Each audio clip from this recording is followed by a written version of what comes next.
I wasn't even going to bother covering Halo Season 2 because it doesn't seem like most people care about it anymore after how abominable Season 1 was. It was an affront to God that insulted the very technology that gave us the ability to watch moving pictures in the first place. Halo Season 1 was atrocious. So there were very low expectations going into Season 2, but as I said on stream multiple times, the first two episodes I actually thought were going in a pretty good direction. Like, I was impressed. It seemed like they did bring on new people that were familiar with the property, and as I understand it, they did.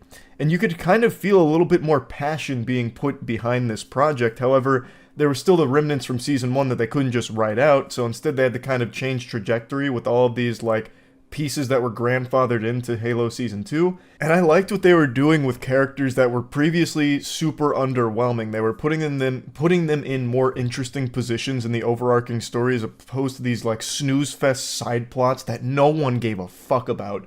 But then this show fell back into its old ways, it stumbles, and it just starts going in the worst directions again. Until the season finale, which I actually thought was handled pretty well. There was a lot of really cool shit in the season finale, but then, even still, there was some really stupid shit too. Because it seems like in this series, the way the plot advances is by characters making really dumb, out-of-character decisions. Like, really fucking, like, everyone happens to be getting pumped full of fucking stupid juice. And they'll just all of a sudden do something dumb, which then advances the plot in a big way. Like, that is something that's happened a couple of times now. But I do think Halo Season 2 is an improvement over Season 1, which of course isn't like the biggest compliment you can give, because that's a pretty low bar, but I am happy with some of the things about it, but overall, again, disappointed, because it's still not good. By no means is Halo Season 2 great or anything. And I wasn't going to talk about this because everyone expected it to be bad anyway. I'm not exactly enlightening anyone here by letting you know that, yep, Halo Season 2 is also bad. But then I saw this Kotaku headline. Halo Season 2 sticks the landing, I told you so. Halo series naysayers, show yourselves because the Paramount Plus show is hitting all the right notes. If those notes are fart sounds, I guess, the sound of like a fucking wet B flat in your trousers. They go on to say that it does everything a video game adaptation should do and then some, and then goes on to say that they've been saying for over a year that the show is good. That is mind-boggling to me. Like, I understand there's differences of opinions, but this opinion is so bad it should be borderline criminal. Like, this is something that should have you undergo like a psychiatric evaluation. What do you mean this is what every video game adaptation should do and then some? How? It doesn't use anything from what it's adapting. It doesn't take anything from the actual source material. It's telling its own fanfic, and it's doing an extremely poor job of it. Halo Season 1, they've been talking about this show being good for over a year, meaning they must have enjoyed Season 1. Halo Season 1 is bad, even if you don't know what Halo is. On its own 2 feet, it stumbles and eats shit. Halo Season 1 is just bad television, no matter how you spin it. It is a show that had a huge emphasis on the worst parts of television. For some reason, there was this fixation on showing Master Chief's cheeks, which is what gave it the title of Master Cheeks, because there were so many ass shots of him for no reason. I've already made a video covering everything I think that's wrong with Halo Season 1, so I'm not just going to regurgitate all of those points here. But the point I'm making is that this is not what video game adaptations should be by any means at all. The Halo television series is unrecognizable from the Halo franchise that it's taking from. The only thing they share in common is names and armor. That's it. You're not going to find Master Chief fucking a human that happens to be part of the Covenant, literally steaming her ham in the middle of this war by playing Halo 1 through 3, reading the books, or even, God forbid, playing the 343 Halo games. That is exclusive to just this misguided television show. Now, as I've always said, there's no point in adapting things one-to-one, because what's the point there? You need to take it in different creative directions, but this is so outlandish in the Halo universe that it doesn't have a connection. There's no point in calling it Halo. At least, this is still me talking about Season 1. I ended up focusing on that too hard because of how ridiculous that statement was in this article from Kotaku. And I know Kotaku is on life support right now, just pumping out as much rage bait as they can to try and get as many pity clicks and desperation as they can possibly muster. I get it. They're in their death spiral. But this still, like, even knowing it's rage bait was enough to make me just want to come in here and talk about Season 2 since it wrapped up. Now going back to this, there is one thing that I do agree with them on. It's this last sentence.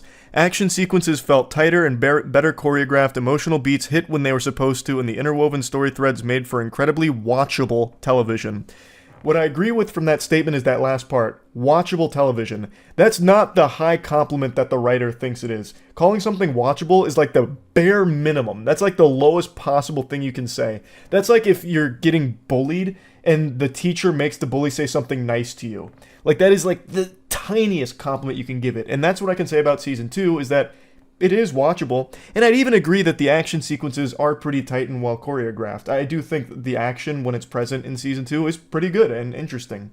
Granted, you still have to suspend disbelief and just accept that everyone on screen's a fucking moron at all times, because even right away, even in the 2 episodes I was praising, there's a scene where the Marines are in a dark tunnel, and there's a Covenant on the other side, and they know there's some danger out there, but instead of turning on their light, they just keep going in like groups of two or three into the darkness to die. Like they're being led by Noah to get on the ark 2 by 2. They just go out there and just get fucking slaughtered by the Covenant in the dark without ever turning on their flashlight, which they have. They have the technology to turn on a fucking flashlight and they just don't. Because fuck you, that's why. It's silly. But again, the action sequences, I do agree, are tight and well choreographed for the most part. Anyway, I'll go ahead and start by saying a few things I think Halo Season 2 does well.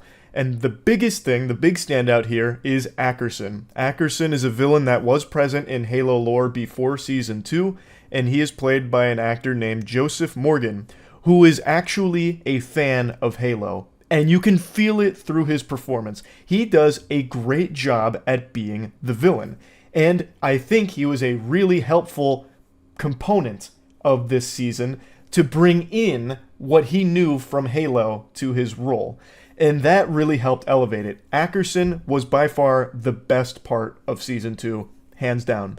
Another thing I think they did really well is actually Master Chief this season. And not so much the way Master Chief is written, but Pablo Schreiber, I'm not sure how you say his last name, as Master Chief. There are a couple of really great moments with Pablo as Master Chief where I was like, damn, if he just had some better material, a better story to work with, he'd be a great Master Chief.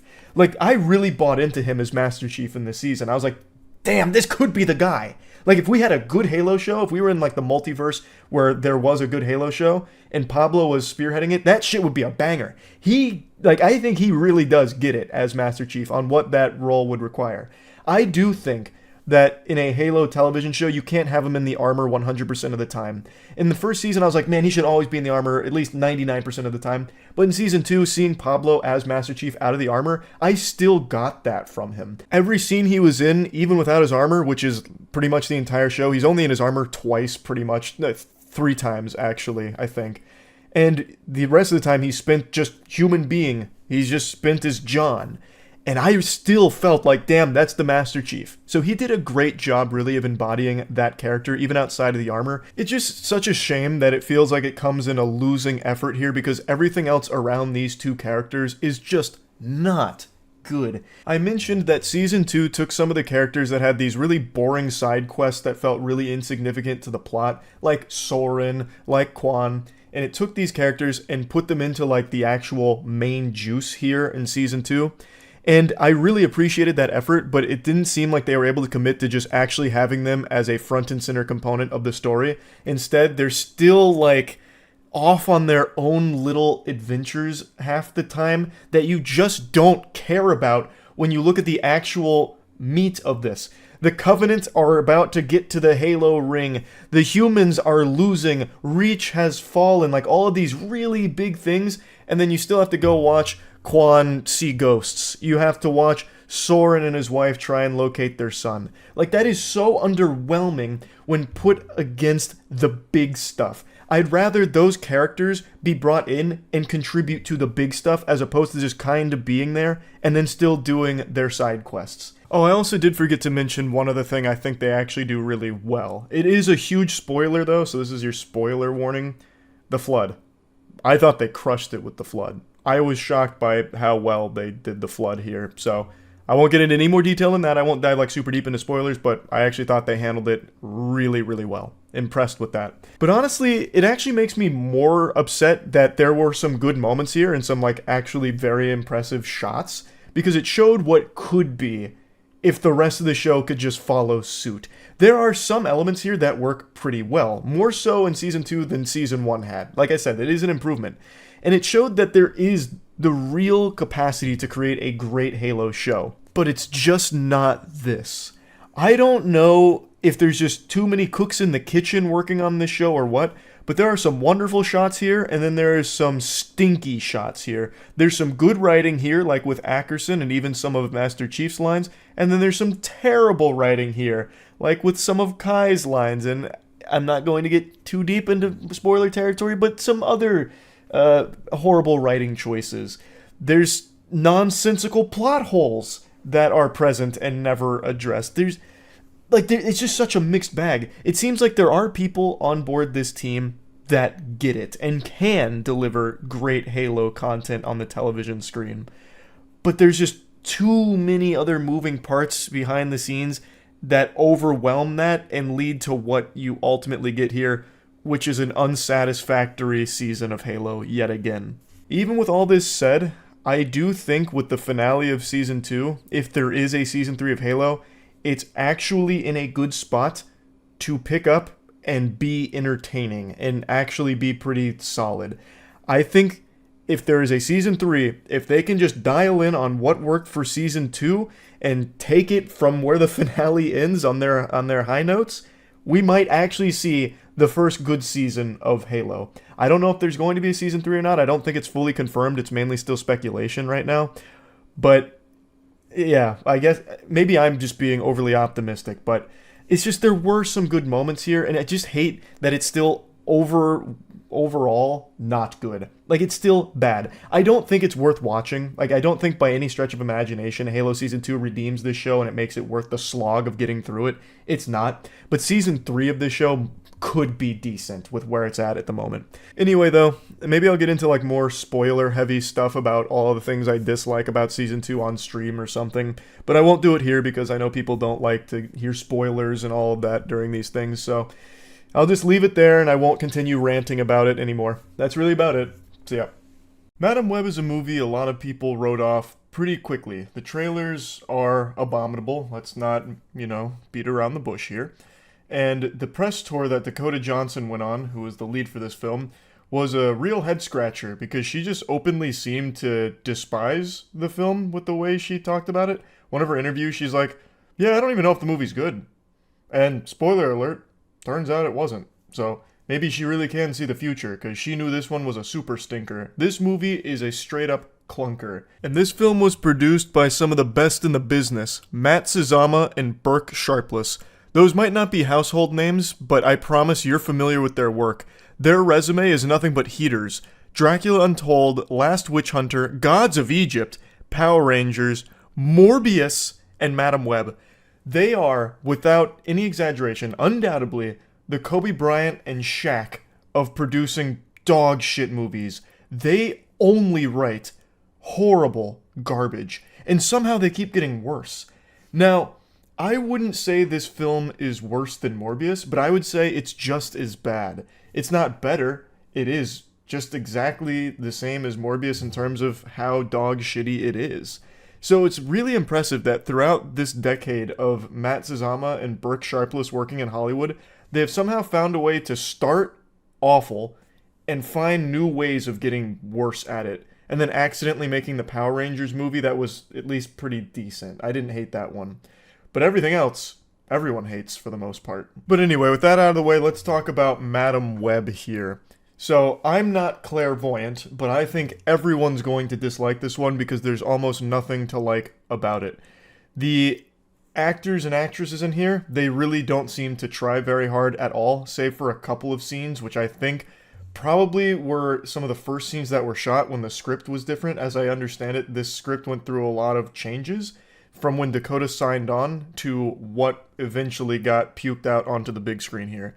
So I think some of the good scenes where like the performances are actually giving a shit about what's going on were probably from the original shoots before everything got cattywampus and ruined somewhere along this messy journey. But for the most part, you're not even really watching superheroes versus supervillains. You're watching zombies kind of just speak at each other occasionally. It's like you're watching performances from people that are sleepwalking through their lines. There's really no true effort. And it's clear from the very beginning of this film. I wrote notes in the beginning because I couldn't believe what I was watching, and then at some point I got hypnotized and stopped writing notes, and then at the very end, after everything had happened, the dust started to settle as it was like wrapping itself up in the last 2 minutes, I just instantly fell asleep. Like, I didn't even feel myself getting tired. My eyes just closed, and I was out for like 3 minutes until Aaron, who went with me, was like, Charlie, you're sleeping. I was like, oh my god. I didn't even know. Like, my body shut down from like how confused I was that this movie even got made in the state that it's in. But anyway, very opening. This is in the trailer, that meme. He was with my mother when she was studying spiders right before she died or whatever. That line's not in there just like that, but it is in there in the same essence, just broken up. So from the very beginning, that bad guy Ezekiel's line is, I agreed to be your bodyguard because I thought you were close to finding the spider that can give us the superpowers if we can use its abilities. And I think I was paraphrasing because that was a few lines. She interrupted him at some point. But his first line is, I agreed to be your bodyguard because you told me you were close to finding the spider that's going to give us superpowers or something to that effect. And she's like, it's a very elusive spider because it's so powerful and gives all of these superpowers. There's no dialogue in this movie that would ever be something a single human being would say to another in the real world. It is baffling that anyone signed off on it. Because these aren't characters, they're just plot point vessels and nothing else. No character here has any personality whatsoever, especially not the 3 spider women that Madam Web is protecting. They don't get any fleshing out whatsoever. They're basically just 3 characters that need to be saved just because, and that's it. There's no real reason for it. And Madam Web is a very interesting case study here because she's a paramedic. Thus, her whole career is saving people, yet when it comes to saving these 3 spider women, she tries her best to just dump them off onto their parents, which is basically just a death sentence because they're being hunted by evil spider guy. So, like, I don't know what she thought would happen there, like the parents just hit spider guy with a frying pan to defeat him or something, but she does not want any part of this responsibility at all, even though her career is fucking saving people. She wants nothing to do with actually saving them and reluctantly does so. But I'm jumping all around now, too. I'm so scatterbrained with how bafflingly bad this movie was. So anyway, like, even from the very beginning, it was clear that this dialogue was going to be terrible. But it somehow finds a way to get even worse than you'd ever expect it to be. But anyway, so after the mother finds the spider, she takes it to the camp and Ezekiel betrays her. He shoots 2 of the people. The mom goes, oh, jeepers, creepers, zoinks. What are you doing? And she says, I don't understand why. And then goes on to explain that this spider, if we can use its properties, can help people. And that's when Ezekiel, the main bad guy, gets his only amount of, even an iota of an attempt to give him a background story or any motivation or whatever at all. He says, not interested in helping people because no one helped me and my family when we were starving. And then he shoots her. That's all we ever get about him as a character. After that, he becomes bent on just killing the 3 spider women because he can't stop having nightmares about them killing him as like a prophecy that's going to happen in the future. We get nothing else about that guy at all. He is actually just cartoonishly evil beyond that. Nothing else. And he also fucking sucks at being a supervillain because he has like these superhuman abilities, but all he does is walk menacingly and crawl on the walls sometimes, and that's it. He at no point ever really seemed like a threat at all. Even for a second. There wasn't a single scene where I was like, oh shit, he's here. This is gonna be a tough one. Also, he can like poison people by like holding onto them, like gripping them tight. But other than his cheese touch and like the ability to crawl on walls, he doesn't really do much else as a supervillain, except whine. But anyway, I actually pretty much summed up the entire narrative here. The only thing I left out is how Cassie was born. So after the mother gets shot, it turns out she was pregnant, and the locals that were using the spider's venom for superpowers picked up the mother and then delivered the baby for her after letting a spider bite her, which of course gave Cassie powers, which didn't awaken until that accident that is now in the iconic viral clip that's gone around where as a paramedic, she tries to save somebody and then the car ends up hitting the water and she bumps her head and now she can see the future, kinda. So, that's the origin of her power, and the narrative is she can see the future, and at one point she sees these three girls get killed by a spider guy, and he's a bad guy. She doesn't like bad guys, so she tries to save the girls from him, and then she's just on the run the entire time. And the spider guy wants to kill them because he doesn't want them to kill him. It doesn't get any deeper than that, really. It's very surface level shit.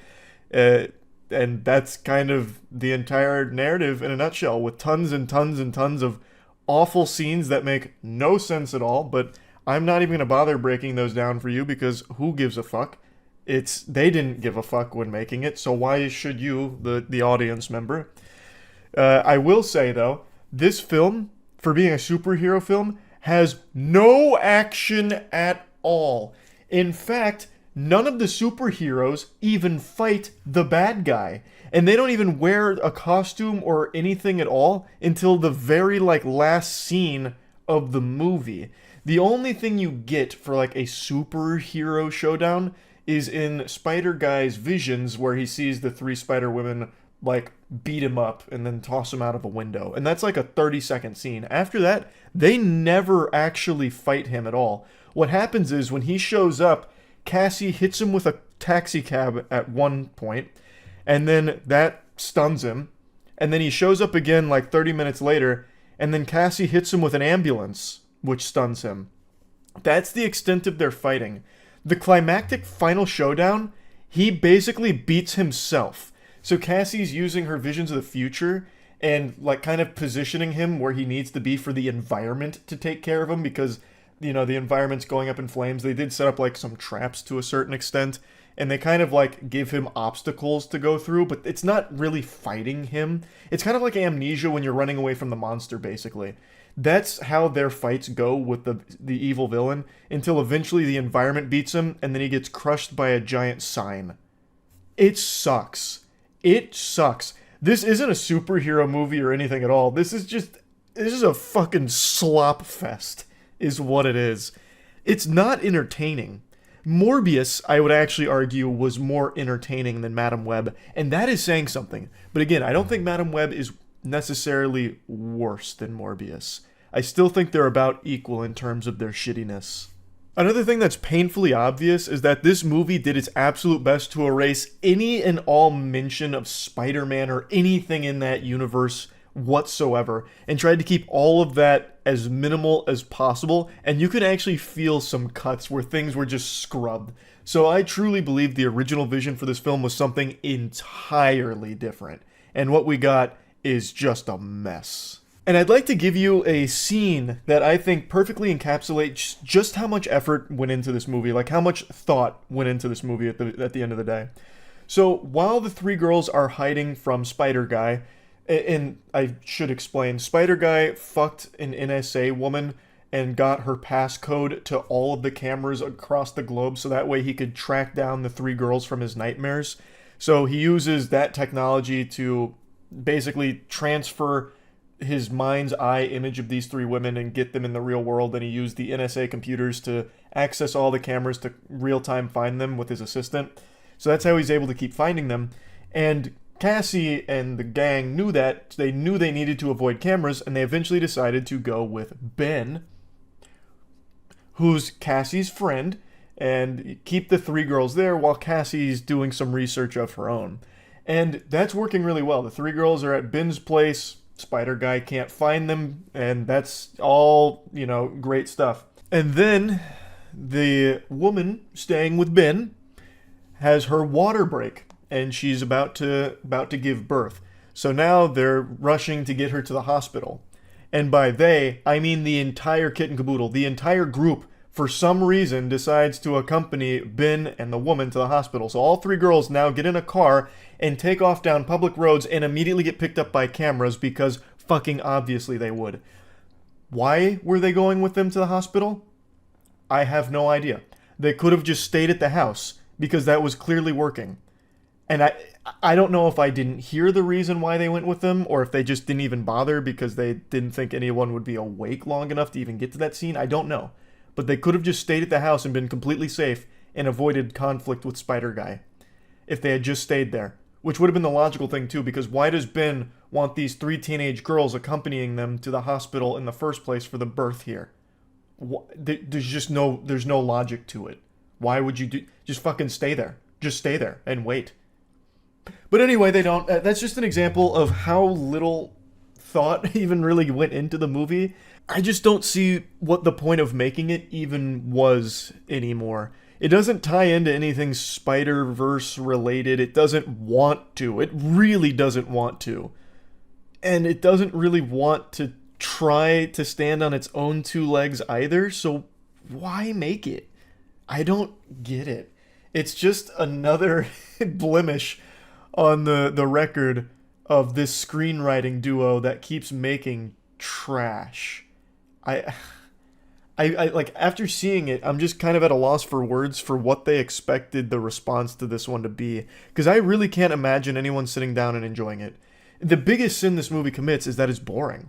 It's really boring. If you're going to a superhero film, there's at least a couple of things you expect, like the basics of having fights at the bare minimum. Morbius, for all of its flaws, had fights. This doesn't even have that. There's none of that. It's just the worst dialogue ever, constantly, and nothing more. And somehow, even with all of this dialogue, you still learn nothing about the characters. They're still so bland, because they don't even give them depth or try to. It's just constantly either saying not good jokes or just saying a whole bunch of fucking nothing to begin with. So anyway, to sum it all up, Madam Web, not good. Boo. Pretty stinky. If I was to plug it into the moist meter, I'd give Madam Web a 15%, I would say. But yeah, I wouldn't even call it like a fun bad movie. It was just bad.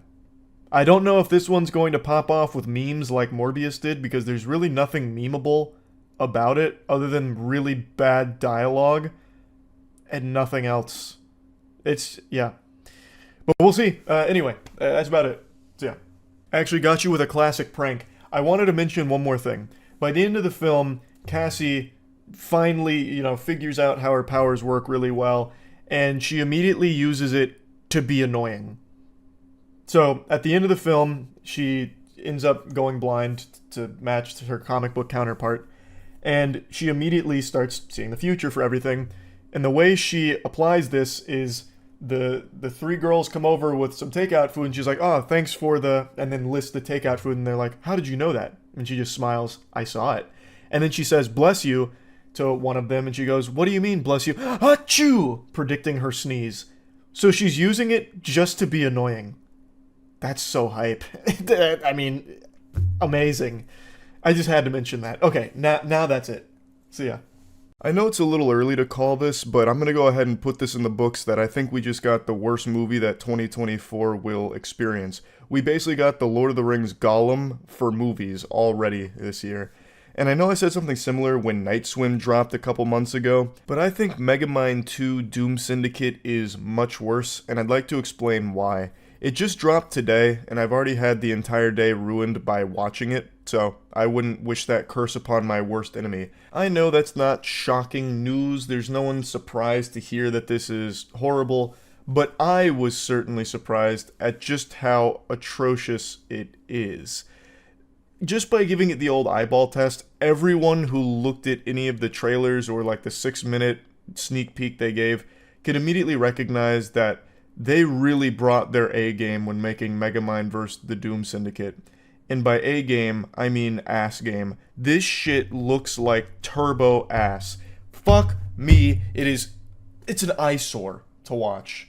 And the only known cure for sore eyes, as recommended by optometrists, is Godslap, baby. That's right, the worst movie of the year may have just dropped, but the best comic of the year just came out. Godslap issue 5 is here right now. You can pick up a copy at badegg.co, link in the description. First of all, it follows a beloved animated film from 2010. The original Megamind was a huge hit, people really liked it, and that was 14 years ago. So it's old enough now to be calling your mother a whore on Xbox Live. And out of nowhere, Peacock announced that they were going to be releasing the sequel this year. And people were pumping their fists like, yeah, more Megamind, let's go! until they watch the trailer.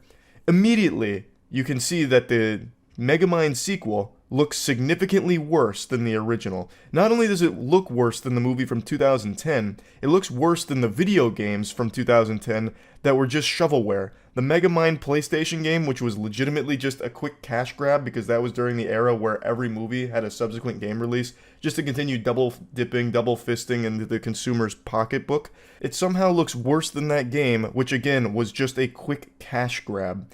So what was the point? I don't really get it. After watching the movie, it really seems like they did this purely out of obligation, or they did this to test if AI could make a full movie. And I know that's a criticism that gets tossed around a lot, but I really do think AI had a strong hand in the creation of Megamind Doom Syndicate. There's just no reason for its existence. I'd call it a waste of money, but it doesn't feel like they spent any money on it in the first place.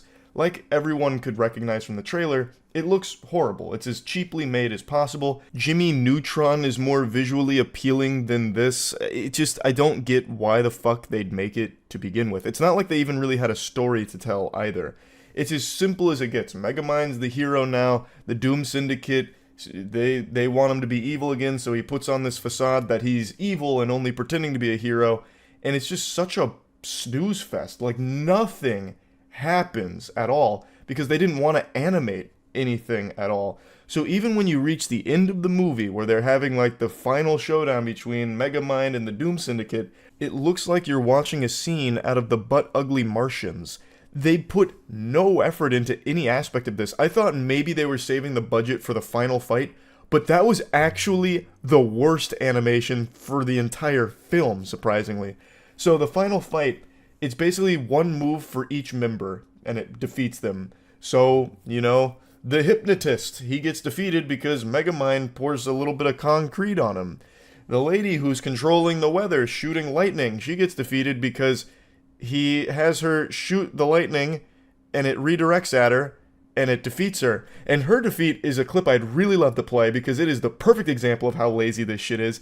The lightning hits her, and she's like, ooh! And then they don't bother animating anything, so what they do is they just drag her down, and then she falls over. The word stiff doesn't even do it justice. It really feels like this was left in by accident, like it was like the pre-viz, before they go in and polish it up, but then they just said, fuck it, run it, just print it as is. It's so bad.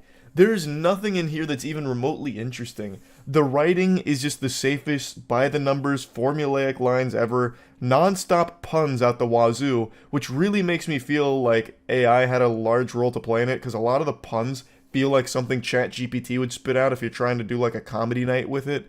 It just doesn't work at anything it even aims to do, because it doesn't aim to do anything. It's just actually a waste of an hour and 25 minutes. I think it's actually just there to be noise for children. Like, there's no other purpose for it. It's just a lot of fucking noise for kids. But it doesn't realize that in this day and age, kids get unlimited amount of noise through things like TikTok, where parents just sit them down in front of an iPad and they just endlessly doom scroll TikTok. This is going to be boring even to them because the attention span has rotted so far, deteriorated to such a alarming degree. This wouldn't do anything. Like, I don't think kids are going to be Megamind Doom Syndicate fans, because it's fucking boring. I can't think of a single redeeming quality about this movie. Pretty much no one can. It has like a 6% on Rotten Tomatoes, so not even like the most generous critics in the world can drum up a single compliment for it. I would hesitate to call this better than Food Fight, which is that animated disaster that I'm sure everyone remembers because it's been memed to death. It is infamous in how bad Food Fight is, and I would say that this isn't really any better. I would actually say that this is more soulless than Food Fight at the very least. The only thing worse than watching Megamind Doom Syndicate is watching Megamind Rules, the TV show spin-off that they also released the same day as this movie. So, big surprise if you didn't get this news. They released this sequel movie, Super Stinker, and then they also said, and guess what? There's more, and released an 8-episode TV series. And holy shit, the TV series is even worse. I didn't watch all 8 episodes, I couldn't. I made it through 3. I don't know if there's a human being strong enough on this planet to power through all 8 of those episodes without blowing their brains out. It is torturous.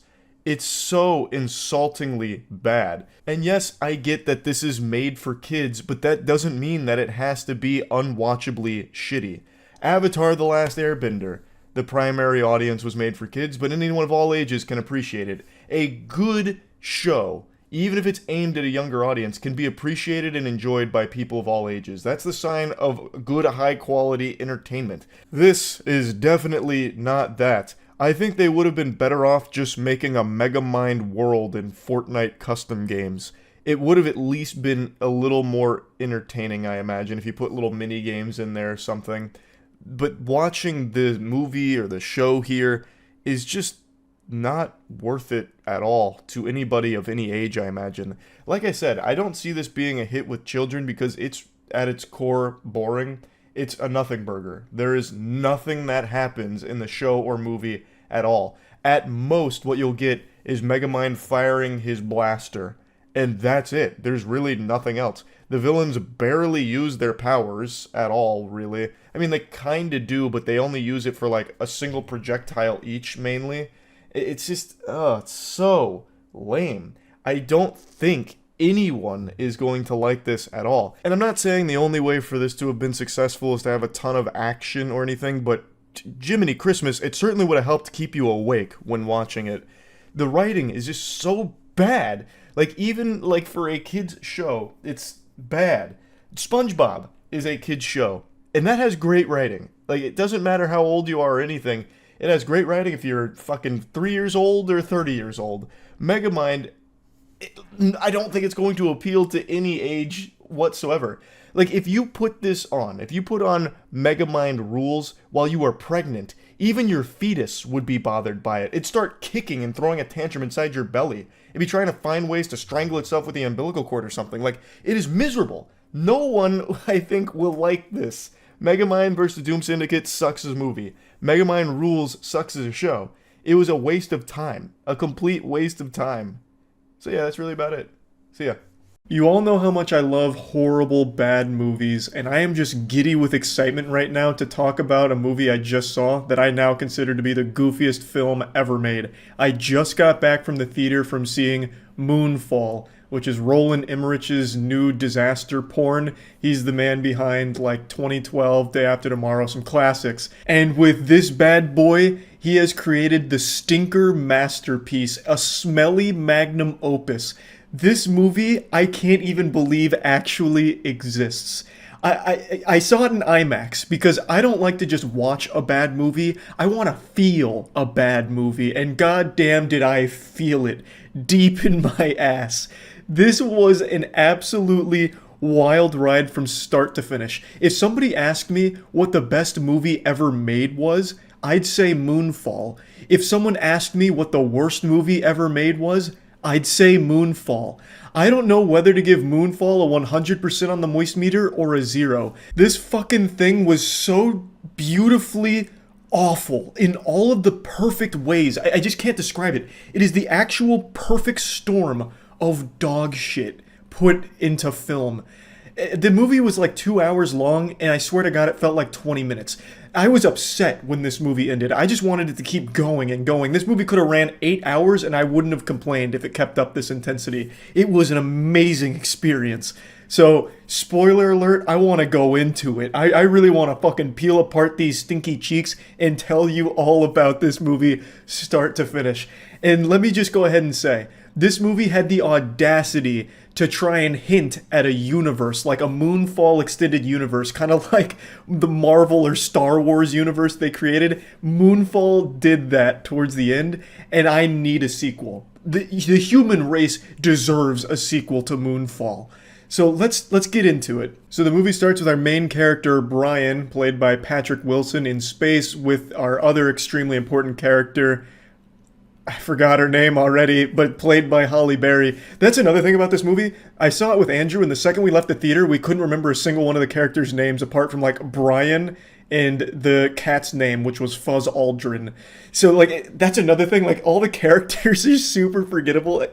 I'm getting ahead of myself. So, Halle Berry and Patrick Wilson's character, they're in space working on the space shuttle. and there's another character there with them that's helping, and then all of a sudden, a massive cloud of space dust blasts the ship. It tears it to pieces, knocks out Halle Berry, and it sends Brian, like, scrambling to get inside, and then the other guy, who I don't even know if they even gave a name to, his line gets cut, and he just gets sent, like, quadruple backflipping through space for all eternity and dies.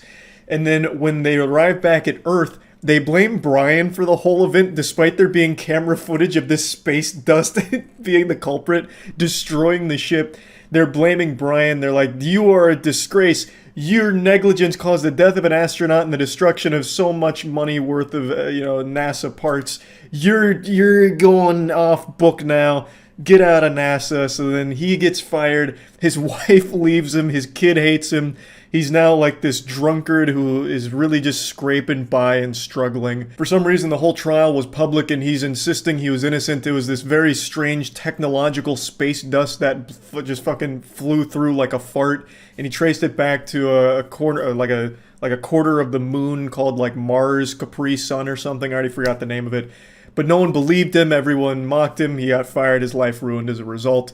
And then we're introduced to a very important character called KC. KC is a conspiracy theorist who really cracks the code that the moon is falling out of orbit. And KC believes it's because the moon is actually a megastructure put there by aliens. So he has his own little group of conspiracy theorists that also believe in the megastructures. And he tries very hard to bring this information to NASA to let them know that the moon is out of orbit, shit's gonna get rough. So just like in Majora's Mask, the moon is coming closer to Earth, and the closer it gets to Earth, the worse it is for humans because the gravitational pull from Earth will rip apart the moon, sending all of these giant chunks into the planet, destroying pretty much everything. A doomsday event, an apocalypse. And no one's believing KC, even though he has all of the research and evidence to back it up. So eventually he turns to Twitter, and he makes an anonymous post with all of the evidence, and miraculously overnight the entire world believes him. It becomes the #1 trend, and every single news outlet everywhere is talking about it. NASA comes forward to corroborate it. Now everyone knows, yep, moon's about to fuck our shit up. So then they all try and come up with plans, and I swear to God, every character in this movie makes the stupidest decisions at every possible moment. It blew me away. It's like every character, even the ones that are supposed to be smart, like the scientists, are like lobotomized zombies. They get nothing right. None of it makes sense at all. But even suspending disbelief, you can't help but just sit there and scratch your head like there's no way they just said or did that. I'm trying to sum it up to give you the cliff notes before I start really dissecting it. So once it's been confirmed that the moon's coming to the Earth, Brian, the disgraced astronaut, teams up with Casey. They hang out for a bit, and then Halle Berry, who's still employed by NASA, it just out of nowhere sends a helicopter to pick both of them up to help them defeat the moon, because now the moon's like a raid boss. So then they come up with a plan to take an EMP device to the moon. Everyone believes them now. Also, NASA confirmed all of this and then really figured they needed Brian's help, because they sent a crew of 3 astronauts up to check out that crater, and then the giant space dust came up in the shape of like a goddamn ringworm, and it kills all 3 of them. So then they conclude yep, there's something weird and wacky going on with the moon. It's got some kind of artificial intelligence living inside of it. So then that's when Brian and KC come. My God. I really want to get deeper into it, but I want to give everyone the full overview of the movie so you can see it. This whole movie is taking the insanity of a Neil Breen movie, but giving it $100 million to realize the craziness. Better example for all the weebs. If you've seen Gurren Lagann, where they start underground, and then by the end of the show, they're in space mechs throwing galaxies at each other. It's that, but for pseudoscience and conspiracies. It's fucking mind-blowing. So, Brian, Casey, Halle Berry, they're at NASA. Everyone knows Doomsday's coming, so they're all, for some reason, taking refuge in Colorado. The word Colorado must have been mentioned 1,000,000 fucking times throughout this movie. This had to be just some kind of propaganda to increase tourism there or something. And also, you see Kaspersky on billboards, and apparently all of NASA is powered by Kaspersky antivirus, because every time they fire on a computer, it just says, Kaspersky. And that's all there is on the screen. It's just they look at Kaspersky and things start helping. But I keep getting too specific. Again, everyone's at NASA. They come up with a plan. They get this old EMP device that they're going to take to the moon and blow up the space worm. And this also confirms that that space dust that blew up the ship that Brian was on initially were nanobots from the AI. So they've got the plan, they've got the EMP, they've now got Brian to pilot it, but something goes wrong. The moon's getting closer, so an earthquake happens, and it cracks the coolant in one of the engines, and it plays out exactly like this. I'm not exaggerating. Halle Berry and Brian go up to check out what's going on. One guy says, the coolant's leaking, and I don't know how to fix it. No one here can really fix it.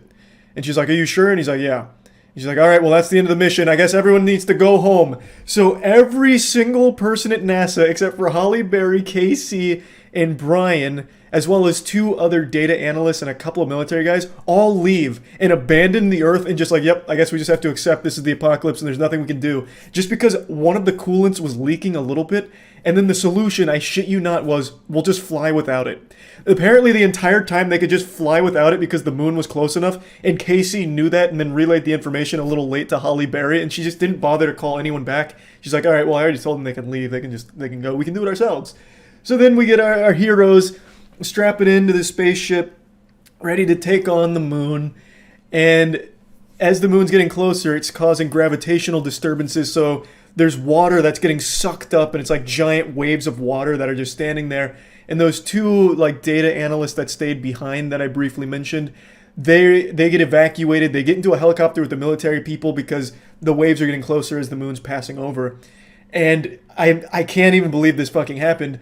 They take off with plenty of time to escape, but instead of going away from the waves, the goddamn pilot kamikazes into the waves, and it's supposed to be this emotional moment of, oh my god, there is no escape.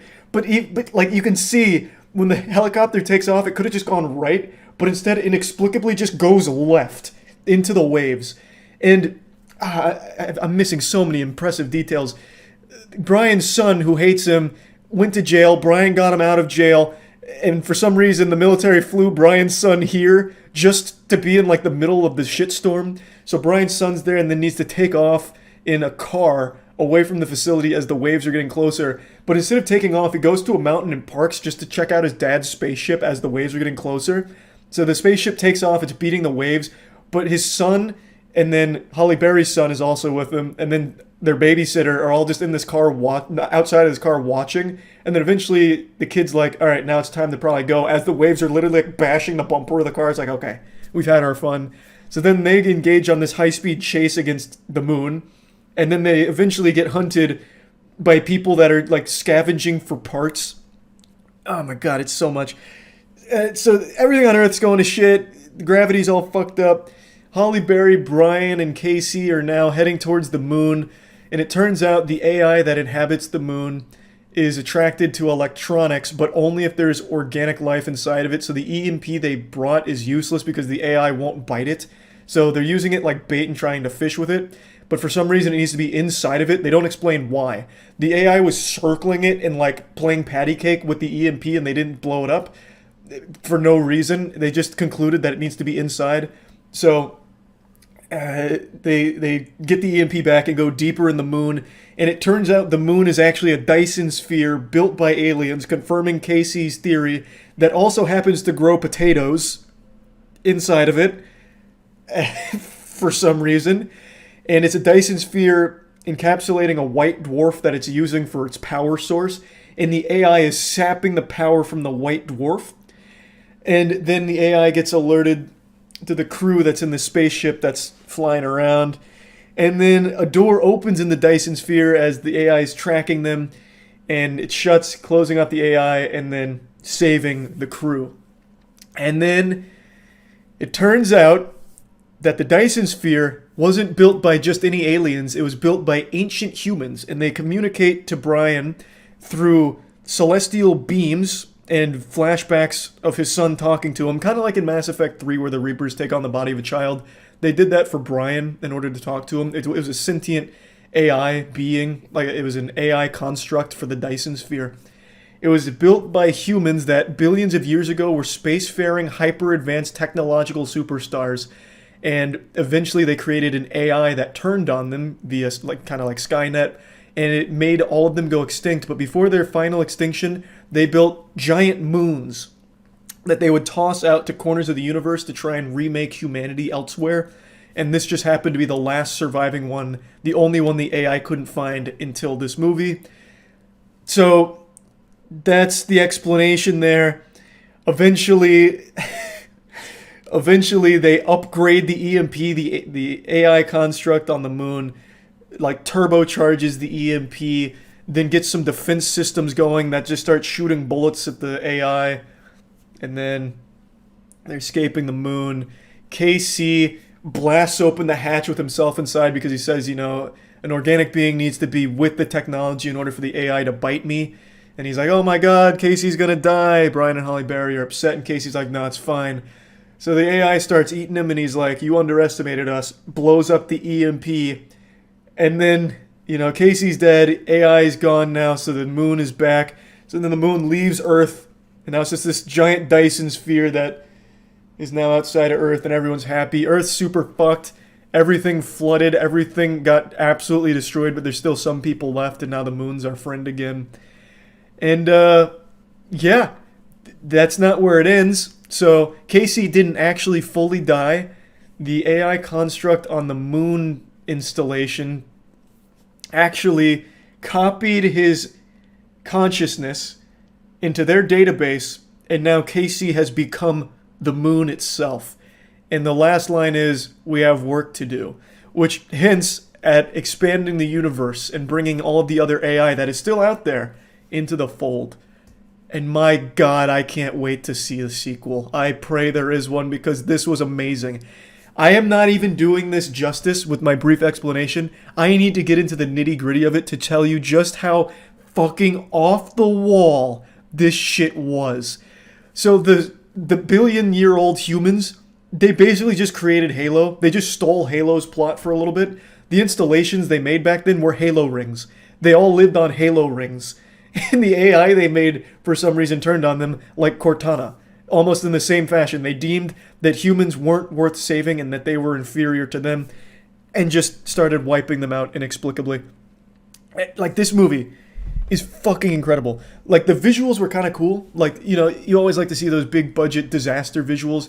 And when they'd have the moon peeking over the Earth, it looked cool. And they had awesome lines such as, watch out, the moon is rising. And then all of a sudden, like, boats would be flying overhead. Fucking manatees falling onto the ground. Oh my god, it was so good. And there was, like, an advertisement for Alexis. Because when there was these people, the scavengers that were hunting down the sun, eventually the son meets up with Brian's wife and her new husband that cucked him or whatever. And they're on this high-speed chase, and they can't get away, right? These scavengers, they're so fast, and they want their oxygen tanks. And they're in a Lexus, and they keep zooming in on the Lexus and, like, throwing it, drifting around. And the dad goes, hold on, I'm putting this into warp speed. And they zoom in on the Lexus logo, and then him turning from economy mode to sport mode. And then it fucking turbocharges and goes wild. Then they're able to outrun him. This movie, man, is actual fucking genius. Like, I can't talk enough about it. Every single moment of this movie, when you think they've run out of stupid juice, finds another way to make it even dumber. And I couldn't appreciate it more. I loved it. I fucking loved it. I don't even know how you make a movie this dumb. On accident, too. Like, this isn't a self-aware movie. There is no self-awareness in this movie at all. There's a couple of jokes, but they're not like self-aware jokes. They're just like general, decently written jokes. But nothing is self-aware. It really takes itself super seriously, and I love that about it. The best kind of bad movie is one where the director really wanted to do something special but just didn't have the talent or the vision to realize it. And this is one of those cases. It is, in every possible department, the best way to make a bad movie. It is the worst and goofiest movie in all of the right ways. I just don't think you could make a movie this stupid on purpose. This movie was just an amazing experience. This was something truly special. If you like bad, shitty movies, this is the movie to go see. This is going to be 2022's best stupid movie, I think. It would be tough to beat this one. So yeah, I just wanted to talk about this because I've had a smile on my face ever since leaving the theater. There's still so much more I could talk about with this movie. I've barely even scratched the surface of lunacy with Moonfall. But it's just, without you having seen the movie, it's not going to make as much sense. And sense is a word that is blasphemous to even use in the same sentence as Moonfall. That word never once crossed the mind of anyone who touched the script for this. The whole movie just felt like it was kids going and then trying to one-up each other. Nothing connects logically. Obviously, nothing here is mathematically, scientifically accurate, or even common sense accurate. Like, everything is wrong in the perfect ways. Like, for example, they're able to find everyone in the world just because. So, like, when they find Brian and Casey, they're in, like, this fucking random hotel somewhere, and somehow they just get found because. Or, like, the family is trekking through snow at the very end, and somehow they just make it to where they need to be without dying along the way and then get found. Like, everything, it just happens because fuck it. And I love that about it. It's so shameless in its horribleness. It was amazing. Just an incredible experience that I wanted to talk about a little bit. That's about it. See ya. I see pretty much every sloppy, stinky horror film that comes out. It's something I have a lot of fun with, and I really thought I had seen it all when it comes to stupid characters or like a really dumb story. But what I just experienced with I Know What You Did Last Summer was a game changer. It's a new horizon here. I didn't know it was possible to make characters this dumb. They somehow accidentally made every character on screen Patrick Star. It's unfathomable how everything that exists in this film is insulting to the human intellect. Every character is like if Moron did a fusion dance with Idiot. It's a wacky blend of lunacy here. So this is the third I Know What You Did Last Summer film, and it does take place in that universe. It's not like a soft reboot or anything. It is the third movie, like, and it does even have the legacy characters from the other films. It has Jennifer Love Hewitt in it. It has Freddie Prinze Jr. in it. And they do play their iconic characters. And my God, what they chose to do with them here, I would be firing my agent for even getting me in this movie. Like, I would be pissed. Like, they must have been paid out the ass here. Like, clams out the wazoo to say yes to a script like this. Everything about this film is really dumb. But it is fun bad at times. I'm going to be getting into spoilers here, obviously. This is your warning. Now this spoiler warning is over.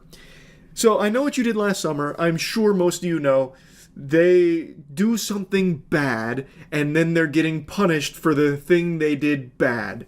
To boil it down to the simplest bare butt cheeks of what the premise is. They are in their car. They think they hit and kill someone. It ends with them getting killed, basically in an act of karma. There's a second film, but that's the bread and butter. This film has a new cast that on 4th of July, they're celebrating by going for a drive, and they've been drinking, they're smoking, and one of them, his name is Teddy. He's playing in the street, and there's a car coming, and he wants to play chicken with it, so he's like, yeah, I'll take the car on. Yeah, come on, get him over here. I'll punch the car like I'm fucking Chris Redfield with a boulder. So he's like sitting there and like everyone's like, Teddy, get out of the road, you're gonna get hit by a car. And he refuses to, which leads to a car coming, it swerves, and then it blasts through the safety rail. They're on like a cliff's edge, and the car is teetering on the edge about to fall, but the driver's still alive and he doesn't want to die. They're trying to save him, to no avail, falls off the edge, and the driver is most likely dead, but they're debating, like, what do we do? We need to go down there and try and help him, but there's no way of getting down there. They're so fucking high up, there's no way to get there. So Teddy decides to call the police, and then the police are showing up, and turns out the guy died. But they made the decision not to go to the police station to report what happened. They were afraid that they'd get in trouble. They were afraid that they'd get slapped with, like, manslaughter charges. So immediately it's clear everyone in the cast just blew in from Stupid Town. That doesn't make any goddamn sense. Like, this was truly an accident. And they didn't do anything wrong, per se. They called the police. they did want to help. They did try and help to save this guy and like get him out of the car and, you know, save his life after this, you know, tragedy was unfolding. But then they make the decision not to like report what happened. When if they did, they likely wouldn't have been in big trouble. Like, that's a very easily explainable thing to the authorities. And it's not like it was a drunk driving situation. They even made it clear that the girl driving, Danica, she was sober. So, like, it wasn't, like, really no one was at fault except for Teddy for being, like, rambunctious in the middle of the road and not getting out of the way in time. Which, you know, sucks, but it's not like they did something, like, downright evil, and they did do everything right after that, besides just telling the police about it. When, if they did, there'd be no problem at all, I imagine. But anyway, they don't. They make the decision to keep it a secret, and then, of course, you know how the rest of the story goes. A year rolls around, and somehow the situation there comes back to haunt them. The guy may be dead, but someone is picking off all of the people associated with the accident. Is the guy even dead in the first place? Are they being hunted by a ghost? And this guy is dressed up the same as the original from 1996. He's got the fisherman's jacket on. They call it a slicker. He's using a hook, and he's slaughtering anyone that was associated with that. And of course, he uses the signature, "I know what you did last summer," when he sends a card to them. It's really, like, bad in comparison to the original premise, where they did do something, like, actually wrong and, like, try and get away with it. In here, it was an actual accident. They didn't do anything wrong, but then just decided not to tell the authorities, like, how that tragedy unfolded. For some reason, they were just, like, really fearful of consequences that they likely would not have faced. But that's what sets everything in motion. And that's, like, far from the worst writing in the film. But I just wanted to express that even the general premise, like what gets this started, I think is really dumb. Like, I think it's super stupid. But even dumber than that is how all the characters handle this. They know that someone is out to kill them, yet they take no precaution at all to protect themselves. Like, best example is Teddy. Teddy's in a sauna, and someone writes on the window there in Steam, "You're next." And Teddy's just like, he gets a big frown. And then the next scene, we see Teddy outside drinking some brewskis, and then for some reason, he's got like a malfunction in his gate.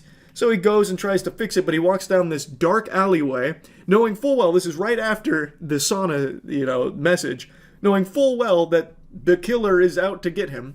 This doesn't trigger any alarm bells in his noodle. But as he's walking down the hallway, there is a figure in a fisherman's jacket outlined who is standing very still. It is clearly visible, even though the alley is dark, you can clearly see that the killer is standing right there, and for some reason Teddy brushes shoulders with him to hit the button that they're blocking. And it doesn't, like, I thought it was like a power move or something, like he's asserting his dominance, he's so alpha, because they were kind of like positioning him as that kind of character. But no, that's not it at all. Somehow he just didn't notice that the fisherman's jacket was the killer, even though they had already identified that that's what he wears.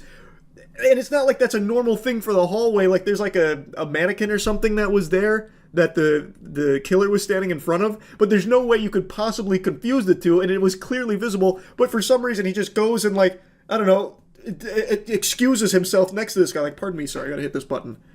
And then he, of course, gets killed. And, like, he's really surprised that he's getting killed. He's like, oh my god, the master of stealth has struck again.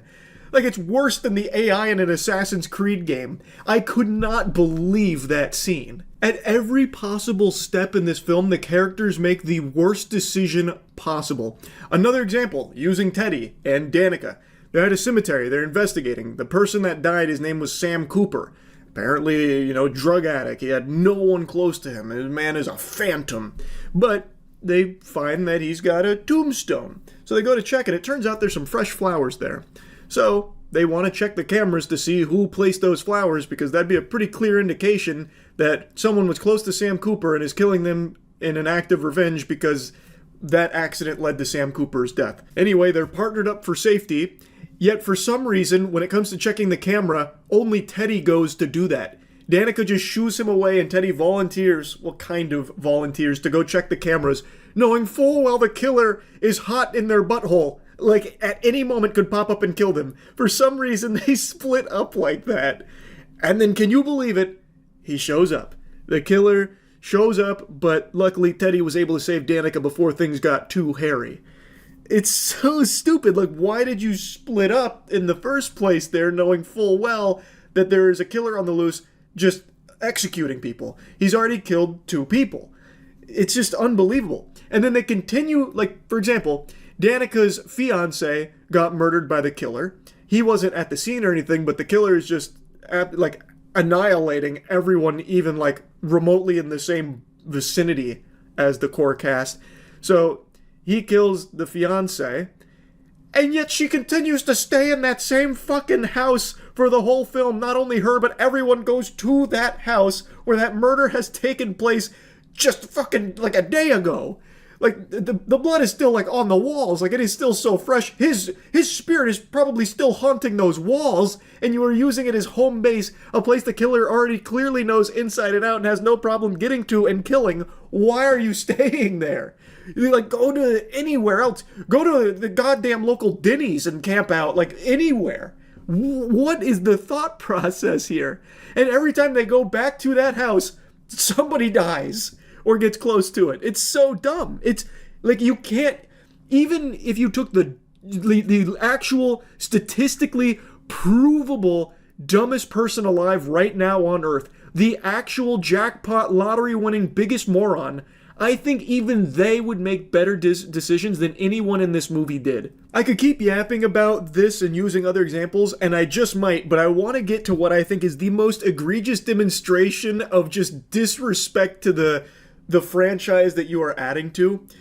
This is the big spoiler. The killer is, of course, a tag team team up, a dynamic duo, which has become a favorite in horror movie slashers these days, where it is Ray, Freddie Prinze Jr.'s Ray, you know, the one that went through so much trauma in the first 2 movies.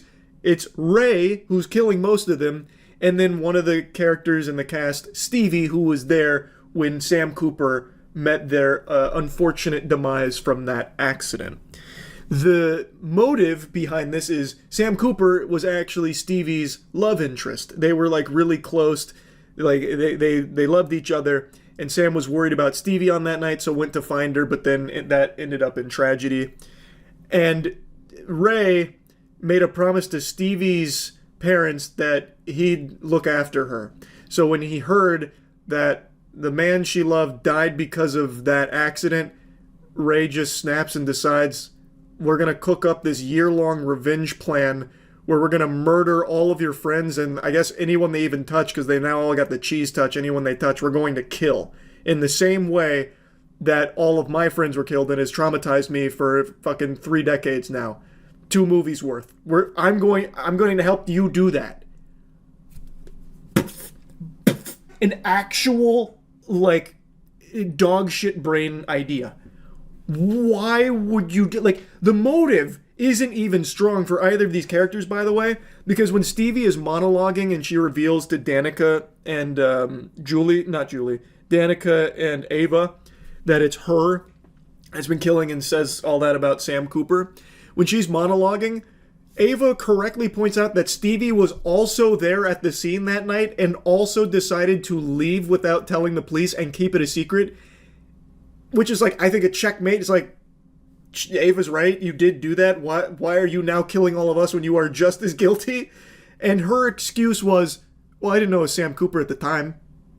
And it's like, well, what the fuck? It's still a really flimsy motive for all of this. Like, you are still just as culpable as the rest of the people you are killing right now. It's unhinged. They couldn't even make a good motive for Ray to break bad here and become the villain, and couldn't even make a good motive for Stevie being, you know, one of the killers. It's so weak. It is so fucking weak. And keep in mind, they did do everything right except not giving their statement to the police, but they did call the authorities to try and get help. They tried to help him themselves. It just, ultimately, there was nothing that could be done after the accident had occurred.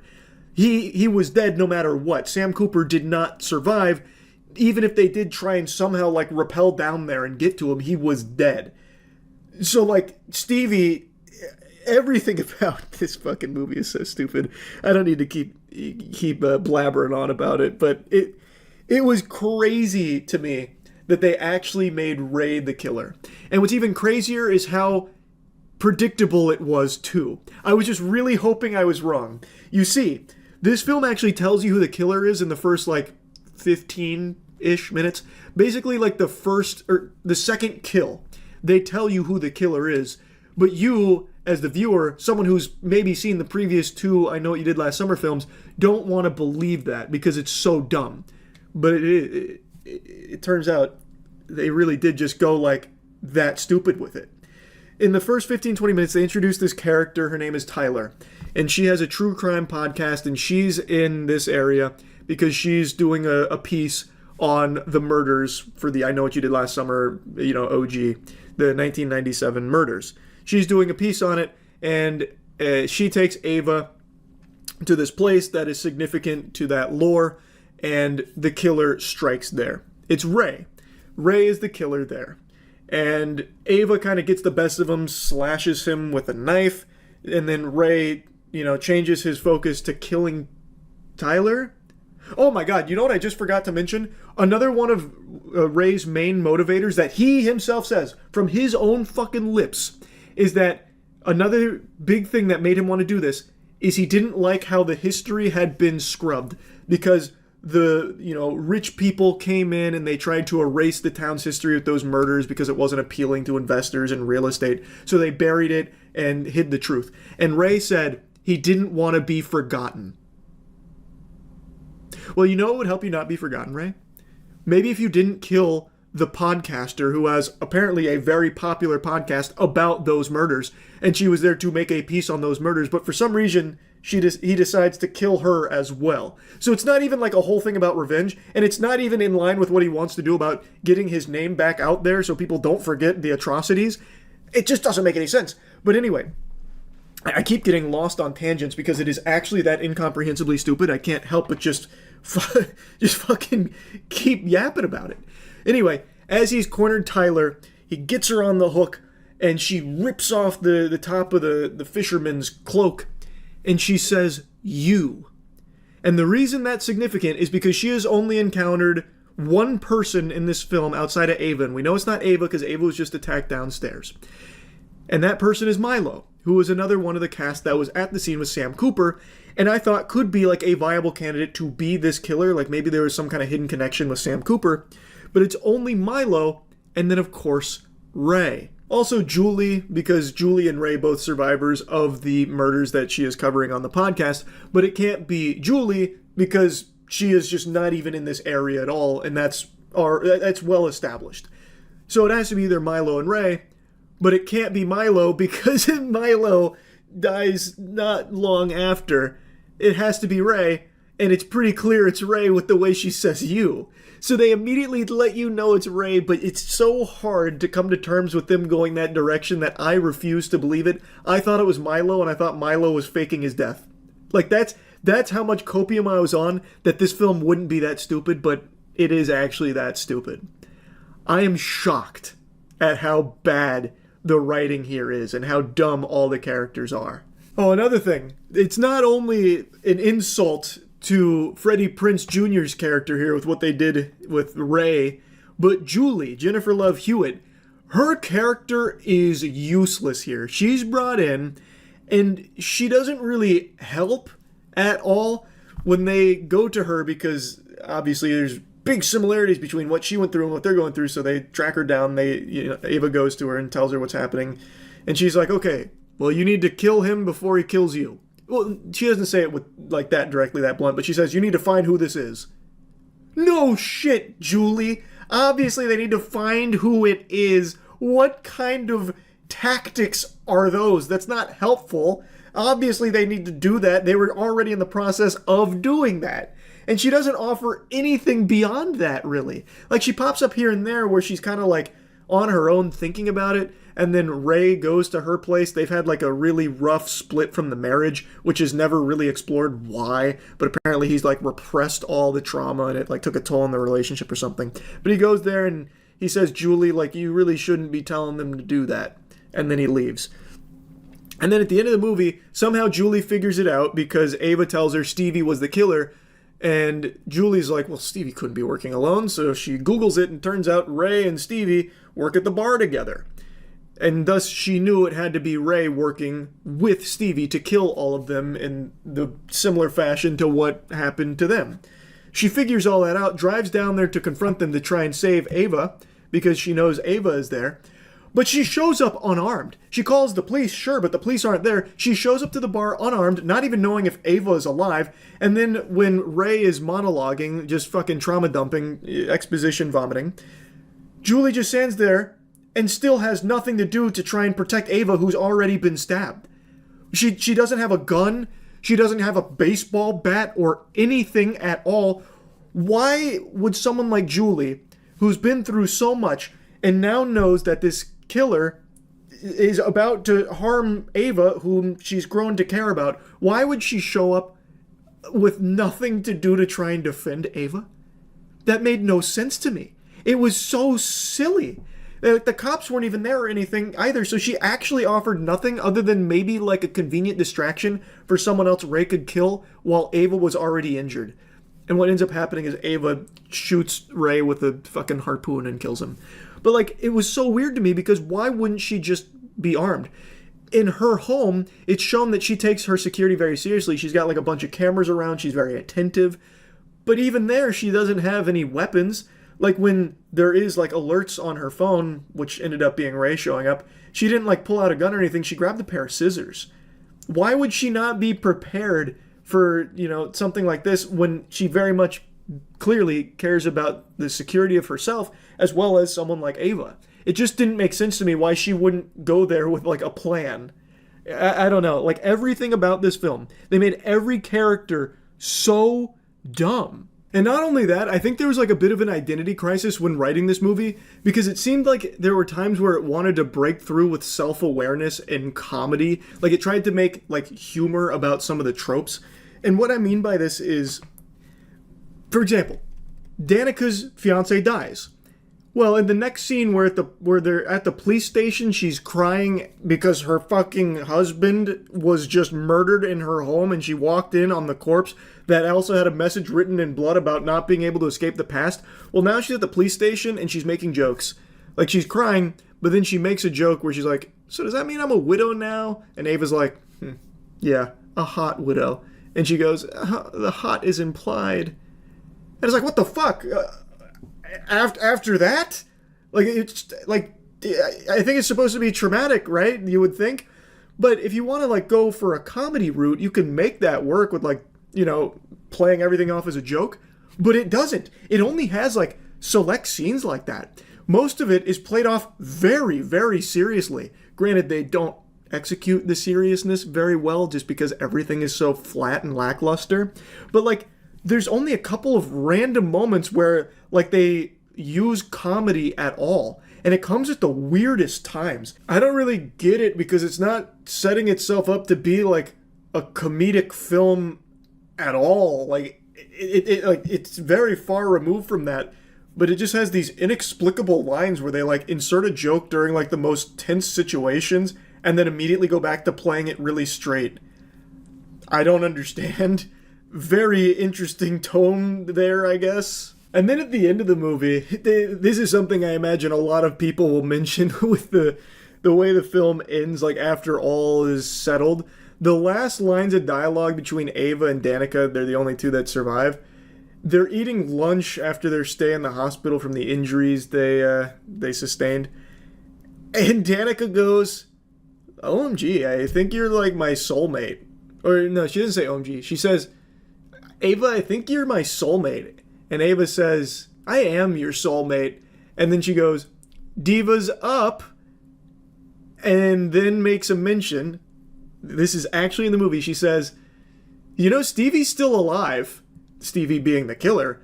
And then Danica's like, you think we should kill her? And Ava goes, that's a little extreme, but yeah. That's the way the movie... That's the way they send the movie out. Well, kind of. There's like a mid-credit scene. I can't believe I actually stayed for the mid-credit scene. I had a feeling they were going to do something else because I thought they'd show Stevie surviving, because Stevie gets shot by Ray, but turns out he didn't actually shoot her. It was all to, get Stevie out of there. But I thought they were going to show Stevie or something as like I know what you did last summer, coming soon again. But instead what they do is they have Julie go to her old roommate's house and show a picture where the roommate is X'd off, and she had received this. So they need to team up to take down this killer that's after them now. It's fucking awful. It's really bad. The movie is really, really bad. Worse than you're expecting. I mean it when I say these are the dumbest characters I've seen. Maybe in general, for like a slasher film, it is shocking how stupid they are. I'm not going to keep yapping about it. I could. There's even more dumb shit I could talk about with the characters in here, but what is even the point? It's already been like 20 minutes of me yapping about this, and I don't think anyone even cares about the movie that much in the first place, but I couldn't help myself. I'm actually spitting. I don't know if you can see the spit coming through here, but I'm actually spitting. Anyway, that's really about it. See ya. Yeah, I saw this movie last night. I'm sure almost none of you had any interest in seeing this, but I still have to rant about it anyway. It's not a horror movie per se, but I think it kind of billed itself as one, so I went into it expecting it to be one, and I think most people are under the impression. It's one of the sillier films of the year. I don't think it's worse than Tarot. I don't think it's worse than The Strangers, but man, this was still so bad. And what's really cute is that it actually has the old lady from Tarot. So she now has an incredibly stacked 2024, where she has now been in 2 unbelievably atrocious stinkers. And that's kind of admirable. And she plays the exact same character in this movie as she did in Tarot for the most part. The premise is cool. So I actually like the premise. The premise is basically Dakota Fanning, she finds herself in the forest after a pet delivery gone wrong. And she stumbles upon this weird building with these 3 strangers in there. And every night, they have to lock themselves in, and they get watched by mysterious entities on the outside that they can't see, they can only hear. And it lends itself well to some kind of cool mystery. But does anyone care about spoilers? I can't imagine anyone really gives a fuck. Like, is anyone gonna shake their fist at me like, how dare you? If I get into spoilers? Okay, most people are saying no, they don't care about spoilers. If you care about spoilers, my apologies. You can write a strongly worded letter to the manager. So, the film has a cool premise. And about halfway through the movie, probably not even halfway through the movie, they kind of just immediately show their whole ass and they tell you what the Watchers are. And you get to see the Watchers, and they're basically just like these generic tall slender men. And it turns out they're fairies. Like evil fairies. And then the movie dives into like actual Tumblr fanfic, where it's like, before the war, there was humans and fairies living in peaceful symbiosis. We coexisted with the fairies together, but we feared their shape-shifting abilities, how they could become us. So we ripped off their wings and we forced them underground and we locked them under a stone. And now, they can't leave this forest because we asked them not to, basically. So, what they're being watched by is fairies that study them so that way they can take their shape better. It's so fucking dumb. This is not So it's not M. Night Shyamalan, it is his daughter. This is a Shyamalan family production, basically. And in classic Shyamalan fashion, it's a cool premise that they had nothing good to do with it past the idea, like the ideation. So let me just start breaking down some scenes for you. So, shit just happens for the sake of it happening without any explanation for why this shit is happening. So it starts off okay because the premise is fun. And then, as things start to unfold, Dakota Fanning is rebellious and she's got a dark and mysterious past. And she decides to start breaking the rules that the old woman has set. One of the rules is don't go into the burrows because that's where the Watchers come out. And she goes into the burrows with the help of this guy. I forgot his name. She goes into the burrows and she sees like bicycles and like children's toys and stuff. And then all hell breaks loose because the fairies start shape-shifting. But they know this. Like, there's no explanation given, really, like a good one, for why the fairies can't leave the forest. They could just walk out of the forest. There is an explanation given for why they can't leave, the humans here, because they're lost and they can't be out at night because the fairies hunt at night and they don't like the sun. They're like fucking vampires. So they can't leave the forest. I get that. That makes sense. But the fairies, the only explanation for why they can't leave the forest is because they were forced underground 1,000 or like fucking thousands of years ago. But they could just walk out. Like, there's no magical force field preventing that. They could just walk the fuck out and then dig a hole. Like, they're afraid of the sun, walk out during the night, dig a hole, stay there during the day, get out of the hole, walk out in the night, dig more holes. It turns out there was a professor who built this building and who built this bunker underneath the building because he's been studying the fairies. And this was highly unnecessary to even include in there. They just wanted to make him like an evil guy. He's like, he recorded himself with this webcam. He's like, sailor's log, 2009. I started construction on the bunker. I hired locals from the town nearby for fucking 5 schmeckles an hour to build it for me. And I urged them to stay out at night so they'd get mauled and killed by the fairies. Lord, forgive me for my sin.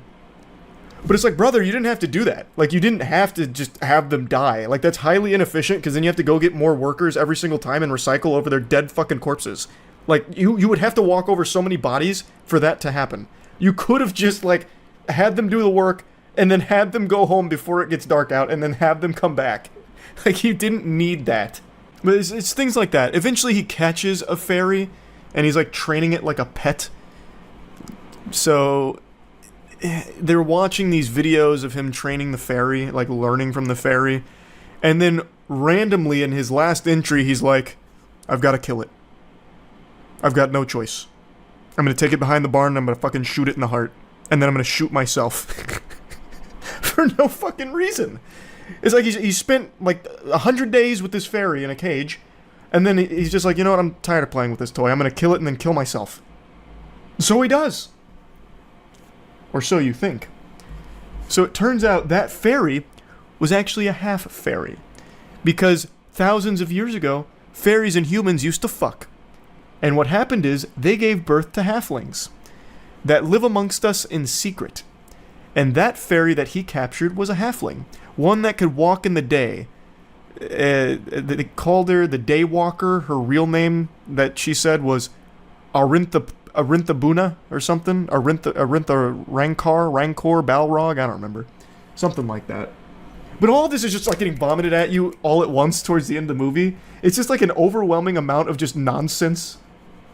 Anyway, the professor eventually in one of the recordings says, hey, I left the boat over there. You can just like go this direction, get on the boat and leave if you want.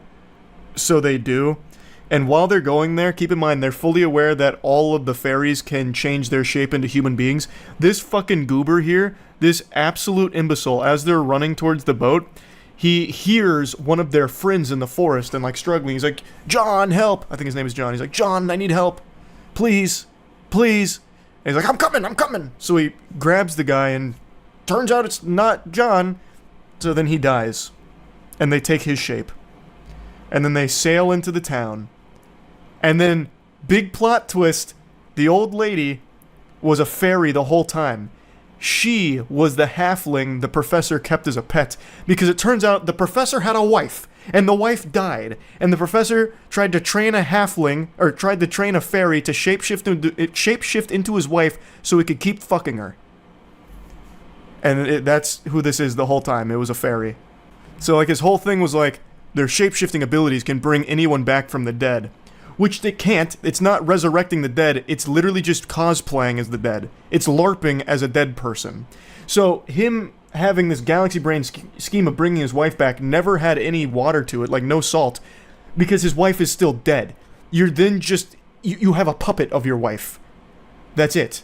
At that point, just get a doll. right? Like, it's stupid. His plan is stupid from the beginning. And then she's mad because fairies hate humans because of what they did, which is why the Watchers watch them and, like, kill them if they break the rules. They study them and then kill them because they're mad. 1,000 years worth of bad blood and a grudge. But when old lady is confronted by Dakota Fanning in the climactic final battle, Dakota Fanning's like, I know what it's like to not feel like you belong. Because it turns out her dark and mysterious past is she got her mom killed because they were on a road trip and she was like a little brat who rolled down the window and the mom was like, can you roll up that window? And then Dakota Fanning's like, I hate you, I hate you, I hate you, I'm not rolling down the window, I'm not rolling down the window. So the mom's like, what are you doing? Why are you freaking out? And she's like, I'm gonna roll up the window myself. So the mom starts rolling up the window and Dakota Fanning's character puts her fingers out the window and gets them crushed. And she's like, ah! And then the mom's like, what happened? And then she crashes into a car and dies. So she carries that guilt with her the entire time. And she, like, trauma dumps that towards the end.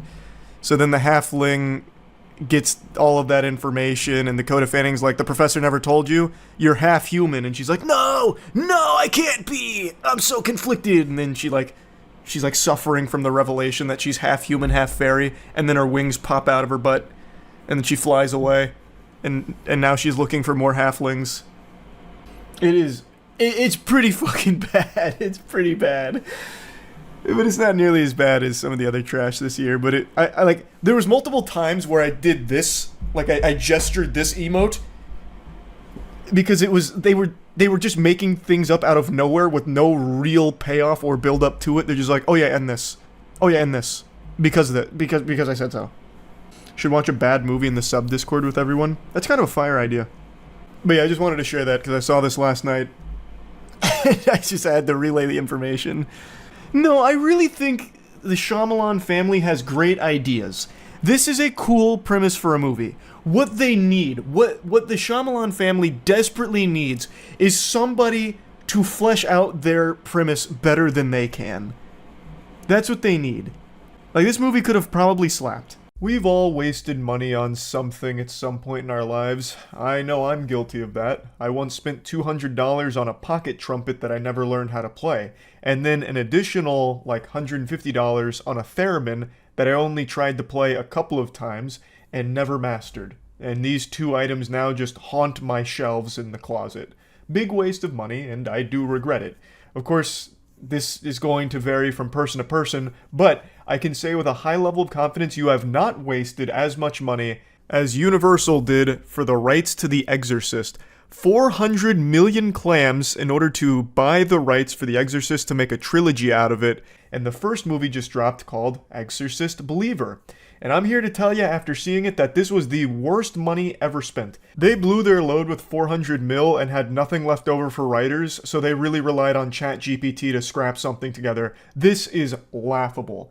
This movie did not make me a believer in the future of this franchise. It made me a believer in true evil in Hollywood to allow this type of fucking terrible blemish to exist. This film is insulting to the legacy of The Exorcist. It is by far the most influential horror movie ever made, The Exorcist I'm speaking about, and to have this movie now coming out, even though I know the second and third Exorcist movies aren't exactly the best, this is so much worse. They could have spent $400 million for the rights to Jimmy Neutron and made a Hugh Neutron spinoff, and it probably would have been higher quality than this. And they had self-reflection on, like, the importance here of what they were making. Jason Blum of Blumhouse, who was a producer on this film, even said that it's the riskiest movie he's ever made. Just because it's so expensive, usually the bar to success on everything we do because it's inexpensive is incredibly low. For The Exorcist, it's high. And that's an understatement. It's extremely high. And man, did it fall flat on its fucking face. Now let's dive in. I'd like to explain why I think this movie's so bad and perhaps the biggest waste of money I've ever seen from a Hollywood gamble.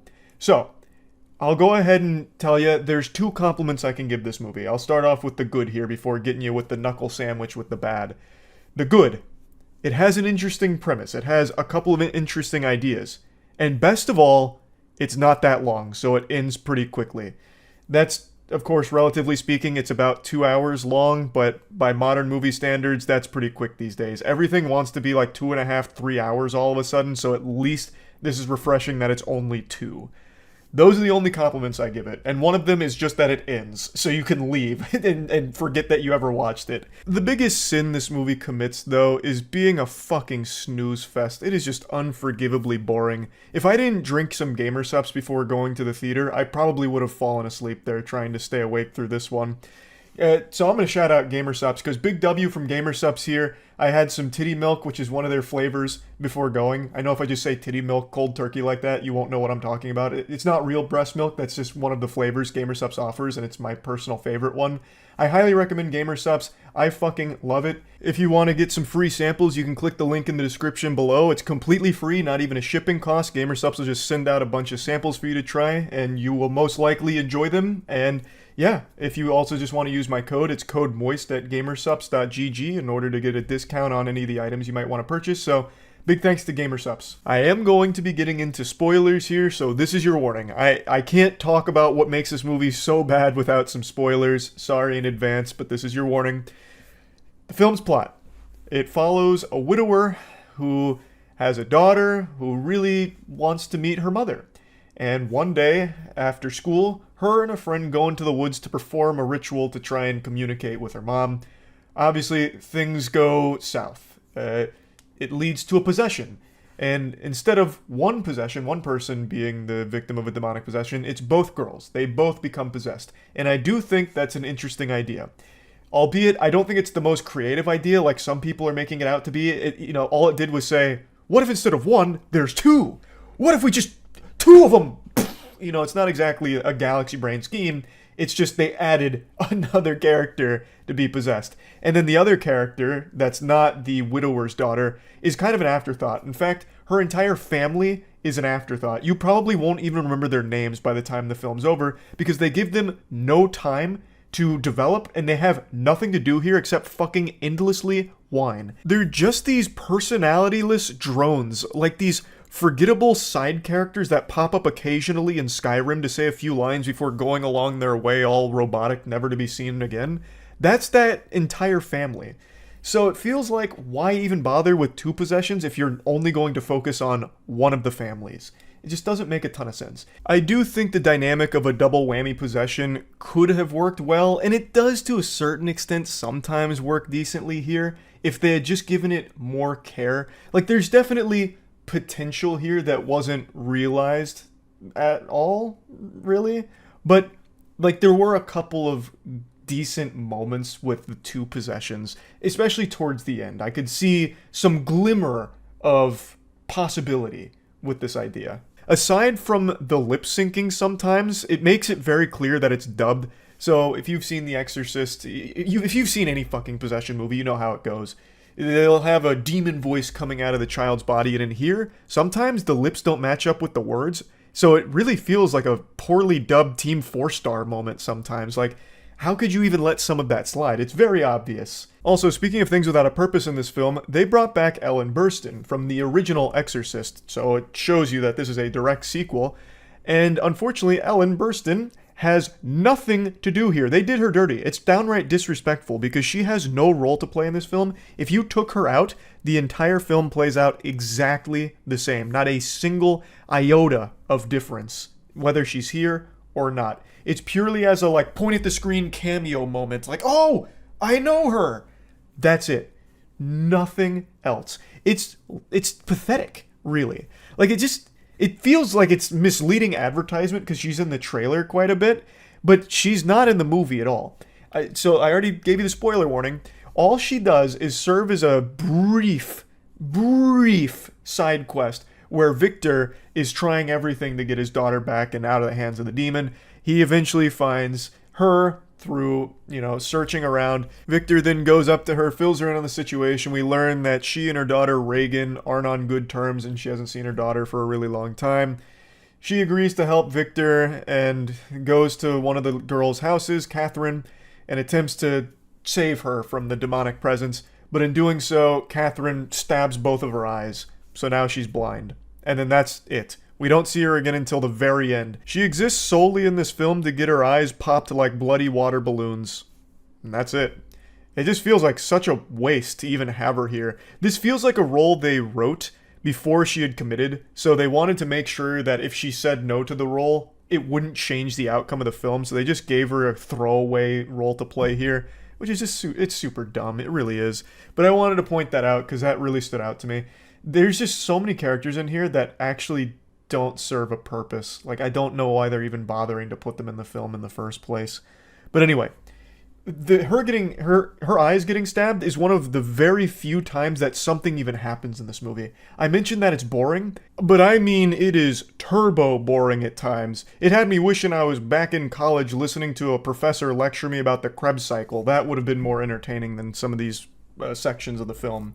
Now, the beginning of the film is spent trying to develop the characters a little bit. It's kind of like two different movies slammed together. The first half is trying to find where the girls went and what could have happened. The second half is then all of your generic horror movie tropes fucking crashed together haphazardly.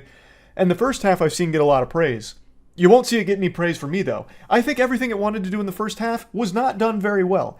Like, I think the intro is good, but then it doesn't really get you hooked on these character relationships.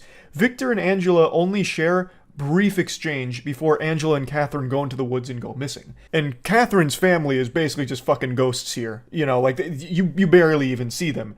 And when you do, they do nothing but just go, ooh, and then you just, forget about them. But, like, there's not a whole lot of time spent developing these characters before they go missing. Now, of course, there's some development while they're looking for them and searching, and when they do eventually find them, trying to piece together what exactly happened. But I just don't really see where people are coming from when they're talking about how great this first half was. Because I just don't think it was done very well at all. It could have been done much better. But anyway, let's start talking about the worst parts of the film, and that's its attempt at horror. I say attempt because I think it just fails completely at delivering anything that even resembles horror. It tries to rely on jump scares, but doesn't know how to do them. It's like they don't know what a jump scare is. So what'll be happening is characters will be having just a normal conversation or normal things happening, and then all of a sudden it'll just flash a couple of images at you like you're playing the Scary Maze game from back in 2009 or whatever. Like, they'll just be talking, and then all of a sudden, scary image. Ooh, look at this creepy figure, and here's kind of a loud noise. But they were mid-conversation. It's not like a jump scare. They were actively talking, and now all of a sudden there's just like a weird thing on screen and a louder noise. That doesn't like startle anybody. Like, they weren't well-executed jump scares, and executing a jump scare is the easiest thing in the world. Just go silent, and then bang, huge noise, crash fucking 10 trash cans together with this huge noise and the creepy face or something. But they don't even do that. They just randomly, I guess maybe bad editing is to blame, but randomly just start putting a couple of flash creepy images with like a slightly louder sound. So the jump scares don't even work, and that's the only thing it ever really does for horror. The suspense doesn't exist in this movie. There's no such thing. Like I said, I do think the child actresses do a decent job of like looking creepy and like moving around creepy occasionally, but even that isn't utilized very much because they're very quickly bound to chairs and then spend like 35 minutes being bound to chairs as people recite prayers around them. I'll get to that in a moment though. But yeah, I really don't know what people would find scary about this. And that's not just coming from like I'm a tough man, look at my machismo, I don't get scared at horror movies. I just really don't think they even attempted anything here, unless you were just really, disturbed by the sound of a heavily filtered, creepy sounding voice, I suppose. But like, I'll give you another example of something they tried to do that I think was supposed to be scary. Victor's brushing his teeth and the lights keep flickering. Literally like the scene out of SpongeBob with the hash-slinging slasher, and they turn around and it's Nosferatu. That exact scene happens in here. Victor's brushing his teeth, the lights are flickering, he's looking up, the lights keep flickering, he turns around, and it's just Angela flicking the light switch on and off, and he's like, hey, cut that out, let's go back over here. And then he goes back to it, and the lights start flickering again, and then she just goes, what did you say? And like, that's the whole scary scene. It's like, what the fuck was that? Like, that was lame, super lame. And then there's another scene where she like attacks Victor, but it's not even like startling or a jump scare. She like comes up behind him and like attacks him super quickly, and then that's it, and he's fine. And then she just closes the door. Like, it's all just, I don't know. It feels like they didn't know what they were doing, so they just went in on filming days and improvised. I have no explanation for it because it's like they didn't even try. Also, this isn't exclusive to this movie, but I am so fucking tired of the trope that when you're dealing with a possession, all you need to do is speak sternly to it to get it out.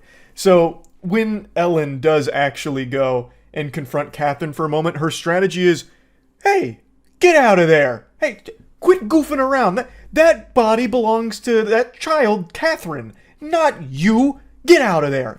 Scram. Get out of town. And the demon's like, no,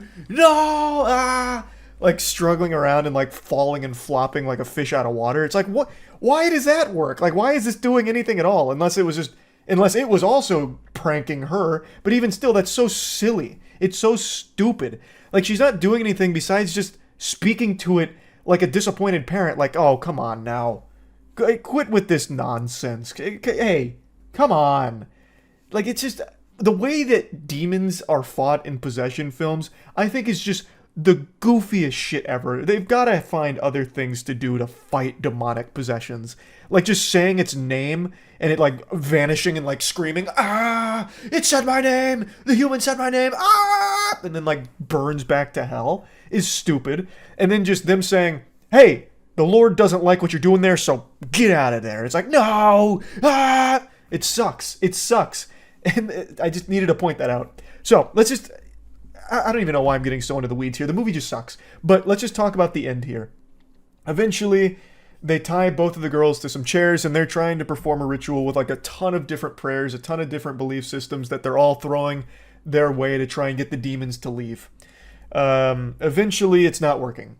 So what ends up happening is a very powerful pastor comes in and he touches both their heads and he's like, Christ says, get out of there. And the demons are like, no. It's like everyone's getting really optimistic because it's finally working. They're going to get their daughters back. But then the daughters snap his neck with like telekinesis. So he dies. It's the only death in the film. And it was a pretty gruesome death. I didn't expect that. So that one actually caught me off guard. That was a pretty decent moment, actually. And then they never do that again. They just go back to just sitting there laughing. Like, well, not even laughing. Like, there's a scene where they're getting some, like, water tossed on them, and they're, like, screaming in agony, and, like, there's a burning sound, but they're totally still fine. And they're just... My big problem here is the demon at no point was in any danger of actually getting exorcised at all. But, for some reason, they kept pretending like they were getting somewhere, and then eventually, the demon says, you must make a choice. One of these girls will live, and one of them dies. You choose. Why? You could just have both of them because they have done nothing to actively stop you. Like they have not been able to effectively fight you. So why all of a sudden would you give up one of the girls? It didn't compute. But not only that, I'll fast forward. That was the big gamble, the big moment like, oh no, we're going to have to make a choice. And it ties into something that happened in the intro of the movie where Victor had to make a very hard choice. That I won't spoil because it's the biggest twist of the film. But anyway, it's a choice. Like, oh, we have to choose one. I can't choose. No, it's not right. Well, we can't choose between our daughters. But then eventually, the whiny dad of Catherine says, I choose Catherine. So then Angela is about to, supposedly die. She eventually like levitates and then pukes onto the ceiling, falls, and we think she's dead. But then what ends up happening is Catherine dies instead, and now Angela is no longer possessed. Well, why? So the demon just let itself get killed? Like the demon just said, I'm out, bye? He's just like, alright, this was a fun game. See you guys. I had a good time playing. Like, why? It doesn't make sense. Why would he do that? And why did he keep letting himself get caught? All the demon does is talk shit. The demon's entire purpose here is just to be an annoyance, a nuisance, flicking lights on and off, filling up the bathtub with dirty water, saying some profanity here and there. That's it. Like, it's just a prankster. It doesn't even do anything. It's not even, like, that evil. It only defended itself when the pastor was about to, like, get rid of it, so then it killed the guy. Other than that, it just kind of, like, chills out. Well, and I guess when it stabbed the lady's eyes. But aside from those two instances, all it is just a bother. An annoyance. And now all of a sudden, it's like, it's had its fun, so it left. Even though they have done nothing to actually get rid of it, or actually make it want to leave. It just did. For no reason. It was so unearned, it was so unsatisfying, so unfulfilling, and so lame. Like, I don't even know how they're supposed to turn this into a trilogy. How? The only thing I could see them trying to do is be like, oh, Angela actually is still possessed. He's just hiding himself better now. And that, of course, is probably the direction it's going to go, which is the laziest direction, but the only one it can go. There's no other options left for it, so They've already spent $400 million on this. They're going to fucking make a sequel, and then a sequel after that one. It's going to be a trilogy. Like, I feel like there's no way they pump the brakes on it, even though this is flopped. They're going to have to because they're already so deep in the hole. I just don't know how they even try to salvage it. I don't see how. This was terrible. It was actually terrible. Laughable, even. People were giggling at this movie. It's not good. Like, I can't believe they spent $400 on the most iconic franchise rights and blew it this badly. It's just, I don't know. It's crazy to me. But I wanted to talk about this because I think this is probably the biggest waste of money I've ever seen in Hollywood. So that's pretty impressive. That's about it. See ya.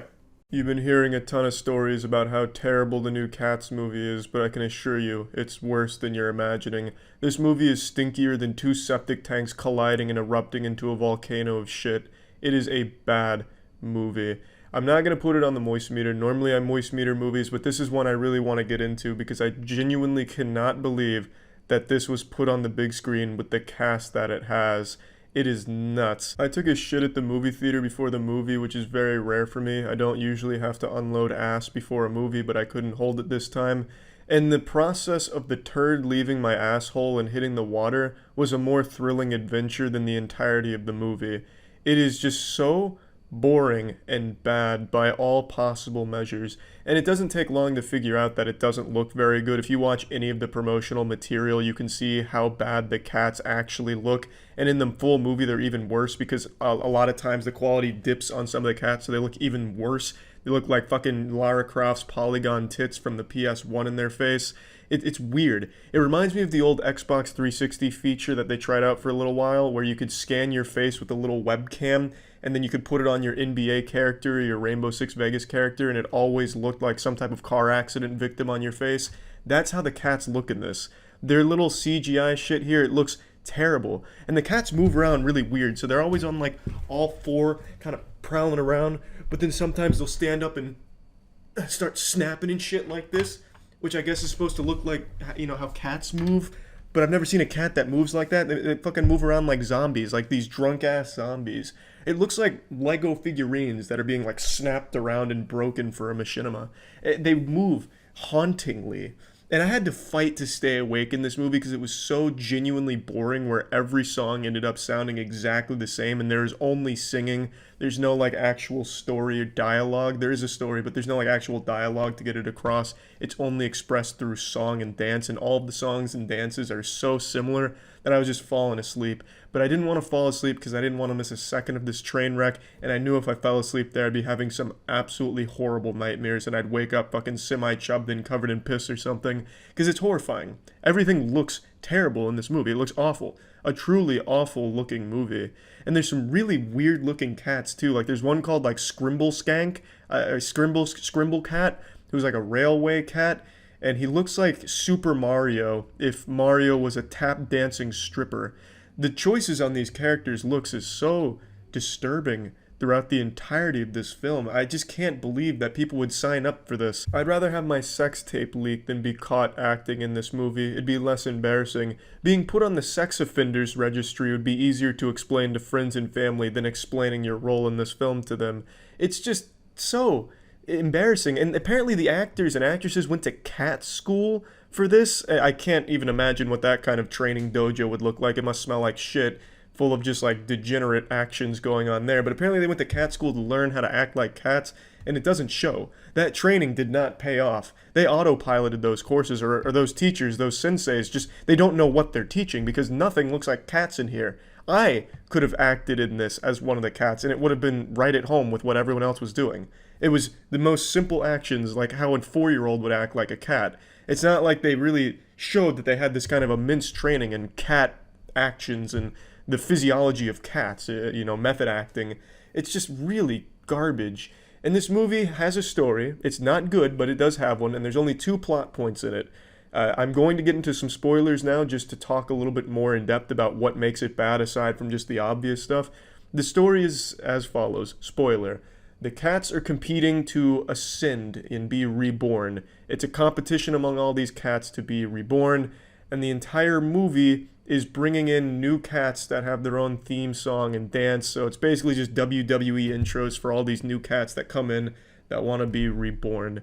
And the main villain is Nightcrawler. Well, he has the powers of Nightcrawler from the X-Men, who can just, snap his fingers and he says like meow, and he vanishes into dust, like and then transports people onto a ship to get them out of the contest. Those are the only two plot points: that villain and that note. And towards the end of the movie, there's a cat who's been alone this entire time, and all that cat wants to do is have friends and be accepted into society. And at the end of the movie, the main character brings that cat in, and everyone falls in love with that cat. She's got all these friends.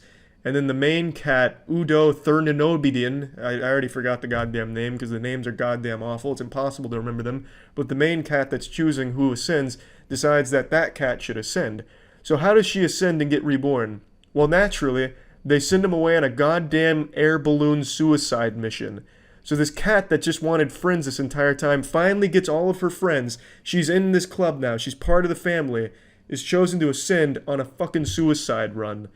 Like, that's not a satisfying conclusion. You have this whole movie built up over how great the being reborn and shit it's going to be. Everyone's fighting for it. And then finally, the one cat that gets everything she wants and is finally part of this family gets it taken away. Gets thrown into this fucking flying chandelier hot air balloon contraption going straight to heaven. I mean, that's not a good conclusion. Like, if you think about that, that's fucking sad. She went the entire movie totally alone and is finally brought in only to have it immediately taken away, and it's supposed to be like a reward? I mean, you don't see her get reborn. She doesn't come back. She just gets sent off to God knows where. Maybe she doesn't even die. Maybe she's just stranded and alone again in an unfamiliar area. It's a sad fucking conclusion. But it's not supposed to be. This is supposed to be like the highest reward possible, but it ends up being like suicide. It reminds me of like cult. I feel like these cats were just like this giant cult where they indoctrinated everyone, and now they're making her drink the Kool-Aid. It's terrible, and it's silly. It's weird. They're singing all these happy songs, but the whole time I'm thinking, this girl just got everything she wanted, and now you're killing her. You're sending her into the sun. It's a fucking weird conclusion. The whole movie's just not good, and it has these awful, awful, awful attempts at humor. The worst I've ever seen in the big screen, and I don't say that lightly. Genuinely the worst attempts at comedy possible, but you knew that was coming since James Corden's name's on this. But they actually, unironically, unashamedly say things like, look what the cat dragged in, or don't mess with the cat lady. It's bad. Super goddamn bad. And the last goddamn musical number in here lasts 5 minutes, and it's a tutorial on how to talk to your cat. It's horrible. And I really cannot explain why they decided to take it from the stage play to a movie, because at no point in this movie do they use anything that a play doesn't. The only thing this movie has that the play doesn't is horrible CGI. That is the only thing this movie has that makes it a movie outside of the play. Everything else could have just been a play that they recorded here. It is terrible. There was no reason to take it from a play to a movie if they're not even going to use anything movies can offer. There's really no incredible effects. There's nothing. It seems like most of it's like practical effects anyway, or at least it could be. The only two effects that they couldn't get in a play that they get here is the dust particles when the bad guy vanishes, McCavity when he vanishes, and the horrible, horrible, shitty CGI that this movie would be better without. I don't understand what the point was in translating this to a movie. It made it even creepier and significantly worse. I've never seen the play. I have no intention to, but I know that the play is definitely going to be better than this, because one of the biggest problems with this is how garbage and shitty it looks, which the play wouldn't suffer from because it's actual people and costumes and effects. Here it's horrible, horrible, horrible, horrible animation that falls apart constantly. Sometimes if you look at the background characters during their dances, their limbs get all like fucking noodly, like in the DC movies when like the Flash runs and his limbs start popping out of place and he looks like a goddamn fucking wet noodle flying around. Yeah, some of the cats have that problem in the background here too. It's just not good. No matter how you spin this movie, even if you're a fan of musicals, like the biggest possible fan, the musicals don't translate well, because there's really like almost, well, I can't say no effort given to them because there is, but it's just not well done, because the musicals all blend together and become so samey that you start to wonder which musical you just heard and for what cat and what it was about, and was it even good? And the answer is no, because it really isn't. It's just a really shitty movie, and it's so horny. This movie is so incredibly horny. I felt like I was watching an illegal fetish. It's just a fucking really over-the-top sexual kind of movie. It's silly and sad and scary. Made me feel a lot of things movies don't make me feel. but I can assure you it didn't make me feel good. That's the one thing I can say for certain. I don't see who would enjoy this movie. I'm sure some people will somewhere out there. You know, I don't even see furries liking this because this is not even furry bait. This doesn't even fall into any category or niche of furryism. This transcends everything we thought we knew about furries and shitty musicals. It's nuts. It's really bad, and I wouldn't recommend it even as a so bad it's good experience because it was so bad that it made me want to fall asleep. But I didn't want to because I don't like missing bad movies. It's just a boring, bad, not good, not fun time that I can't understand what the point of making it was. That's it. So yeah. What's the best Goofy movie of all time? For the millionth time, it's Moonfall. There is no movie... I will just say there is no movie more entertaining than Moonfall. There is no movie that will keep you talking for as long as Moonfall will. There's nothing even close. He's the tier 1 good man. Should I watch Moonfall tonight? Yeah. I'd say don't watch it alone. Watch it with a friend. You guys will be spitballing theories back and forth on what the fuck you just watched. When's the watch party? Hey man, they still haven't updated watch parties. Like I said, I'll do it the second they actually make watch parties like an actually good feature on Twitch. But it is highly neglected. Have you heard of a movie called ZYZZYX Road that grossed $5? Yep. That's infamous. Everyone knows that. Oh, I guess maybe not. Chat doesn't know that. There's a movie called ZYZZYX Road. I forgot who's in it, but it had one big name. Oh yeah, Katherine Heigl. It came out 2006 and it made $30. $5 per theater that it was shown at. $1.2 million budget. I think it is, to this date, still the biggest flop in cinema history. I'm pretty sure. Wasn't the producer trying to make it flop? That just sounds like cope. That just sounds like a villain, like, it was all part of my plan. In fact, I wanted to lose over $1 million on this movie. You fools played right into my strategy.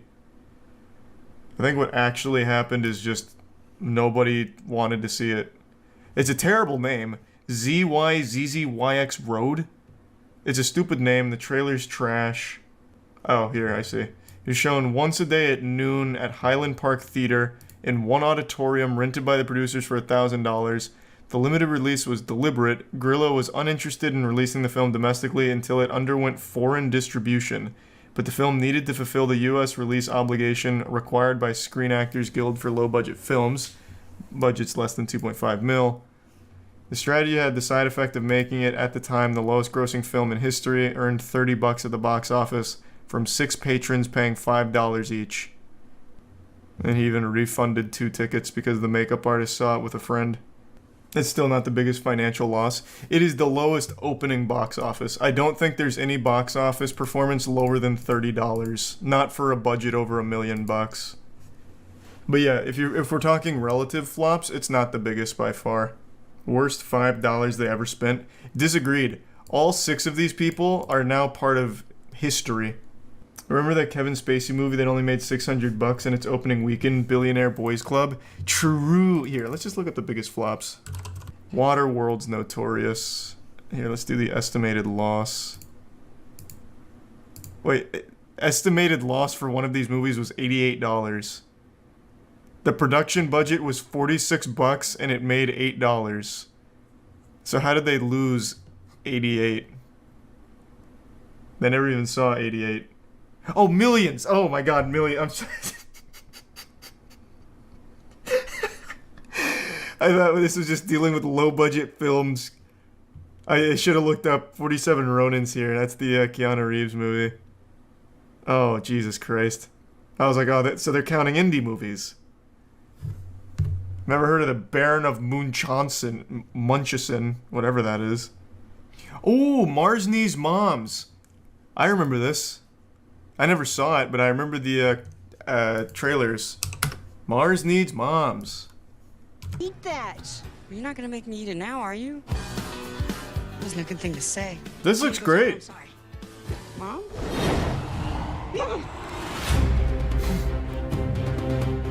Let her go! I need to watch this.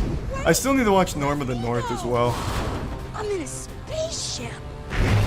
This is so cool.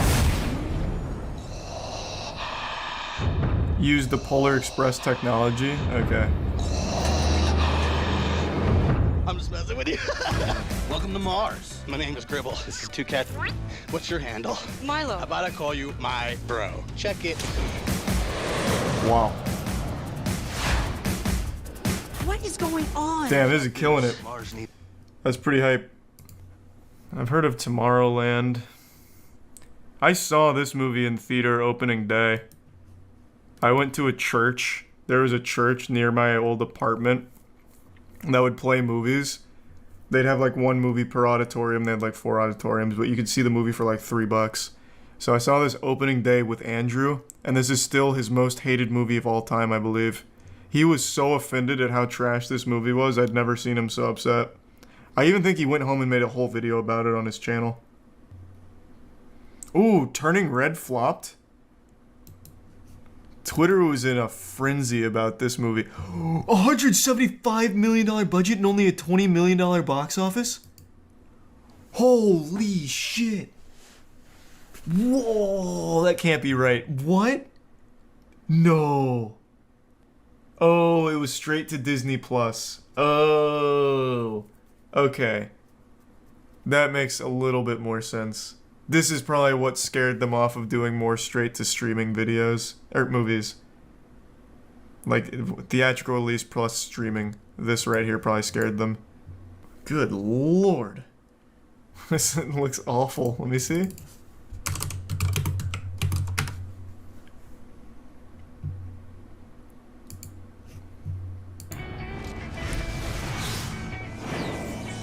This is actually a great movie.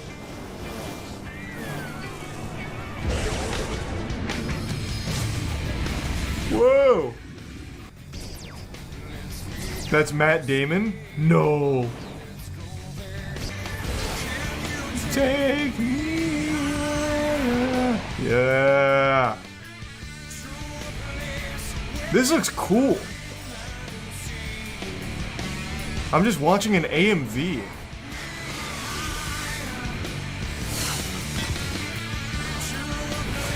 Damn, why did this flop? That actually looks good. I'd probably like that now. In the year 3028. Holy Jesus Christ. A masterpiece that destroyed Fox Animation Studios. Rough. This is a new video too.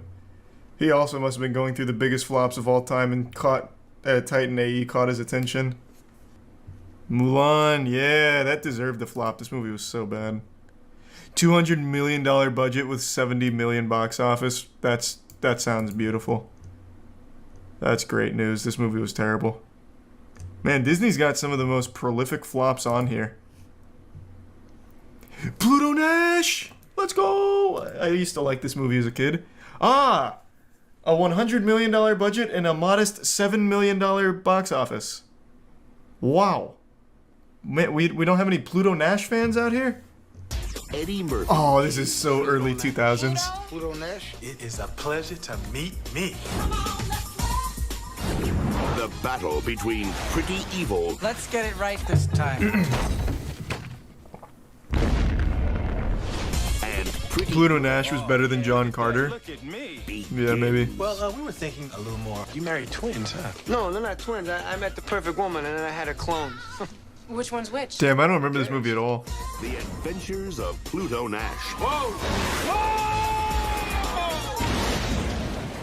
Why don't you take these Hillarys? We appreciate you helping us out. I can't believe that movie flopped.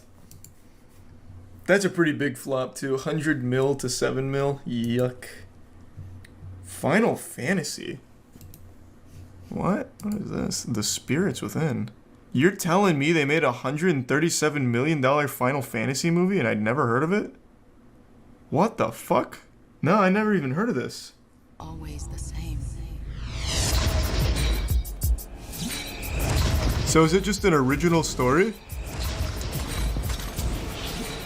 Must be. I don't recognize any of this. Yeah. Don't see how any living thing could survive out here. Yeah. Came to uncover an ancient truth. I feel like Final Fantasy's strong point isn't going to be like a self-contained original movie for Columbia Pictures. So I imagine that probably just wasn't very good. Oh, yucky. That's a rough one for DC. Wonder Woman 1984. Yeah. That didn't pop off. That movie was awful. A Wrinkle in Time. Oh, boy. Oh, boy. This is that fucking movie where they say the name Charles Wallace 10,000 times. I forgot all about this one. Oh, this was miserable. I know it's for kids, but Christ, it was bad. Jesus. I bet Artemis Fowl's gonna be on here pretty soon. Terminator Dark Fate. Not surprising. Matrix Resurrections, yep. Fucking yep. Not as big of a flop as I would have expected, but wow. What a remarkable disservice to the entire fucking franchise. Sucked ass. It was so dog anus. Like, I couldn't believe it. I don't know how you fuck it up this bad. There wasn't a single thing in this movie that worked. It was like it was directed to be awful, like on purpose. And I saw that cope from a lot of people like, well, actually, the Wachowskis have outdone themselves yet again because they meant for this movie to be terrible. And thus, they succeeded and created a masterpiece. It's like, well, you made an awful movie on purpose. You fucking wasted my time then. Like, maliciously. Like, in the very first couple of scenes, they do this thing where it's, like, really meta. Where they're talking to Warner Bros. They're like, Warner Bros. Needs more bullet time. They need more action. They need more green binary. We need action, bullet time, because we just gotta pump it out. Don't care if it's good, just pump it out. Lickety-split. And it's supposed to be, like, really meta. And that's exactly what they did. They just made nothing but awful bullet time, horrible storytelling, no message, and everything falling to shit. And some people acted like it was so genius for them to, like, include that scene where they're openly mocking how little effort they put into it. No, this one hurts. Moonfall flopped. We may never get a sequel. Oh, casual $100 million loss. Oh, God, why is there no justice in the world? This should have been on the top 50 highest grossing films of all time. Worst comes to worst, I'll make a petition. Those usually work. We need a sequel. They set themselves up for an entire Moonfall universe. Like, we have to realize that potential. We can't just let this masterpiece slip away. Is Moonfall your Morbius? I mean, that doesn't even encapsulate my feelings. Moonfall is the perfect bad movie. Every possible thing that could be horrible about a movie is present in Moonfall, but done like it takes a savant to do what Roland Emmerich did here. He took everything that makes a movie good and shit on it, but with like the most beautiful shit I've ever seen. It's like 2.5 hours and it feels like 20 minutes.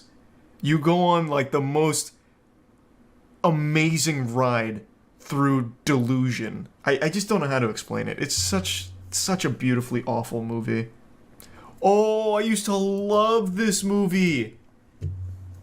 You're telling me Stealth flopped? Wait, this movie was so cool. I watched this shit like 8 times. And there's that scene when Jessica Biel's like underneath a waterfall in a bikini, and I was still pretty young at the time. I was like, whoa, them honkers though. Like this movie's about like a secret, super special jet plane that gains sentience. And I remember there's a scene where the main character, Josh Lucas, he's like looking at I forgot what they call it. What's his name in this movie?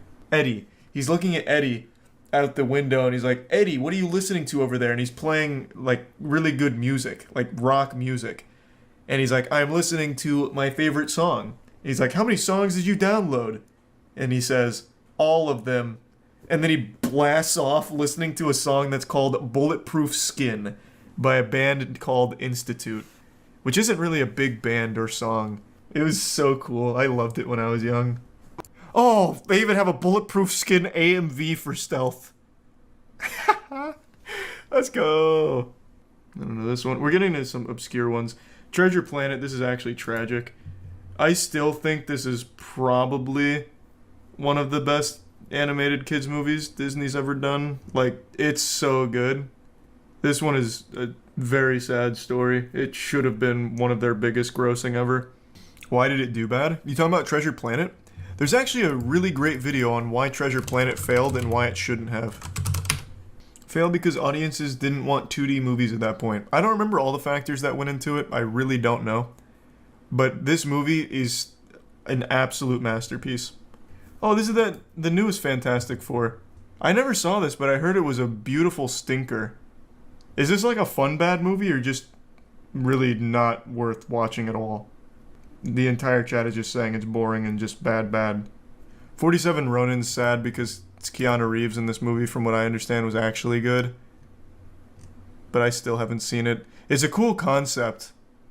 Like, I think it's a really interesting idea for a movie. I just haven't seen it myself yet. Chaos. Oh! Tiana was watching this and she said she fucking hated it. Yeah, this movie, the Tom Holland one, what a beautiful flop. $100 million budget, $27 million box office. I think it was only streaming. But yeah, this is that movie where men have like stink on them. And there's like no women on their planet. So then there's like a woman that gets introduced to the planet and she has no stink or something.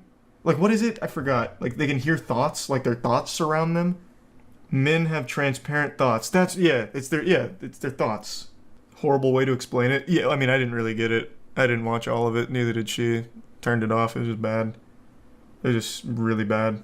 Monkey Bone's a good movie. It's Brendan Fraser. It shouldn't have flopped. Tragic. Wow, that's a colossal flop. $75 million budget with a $7 million box office in 2002.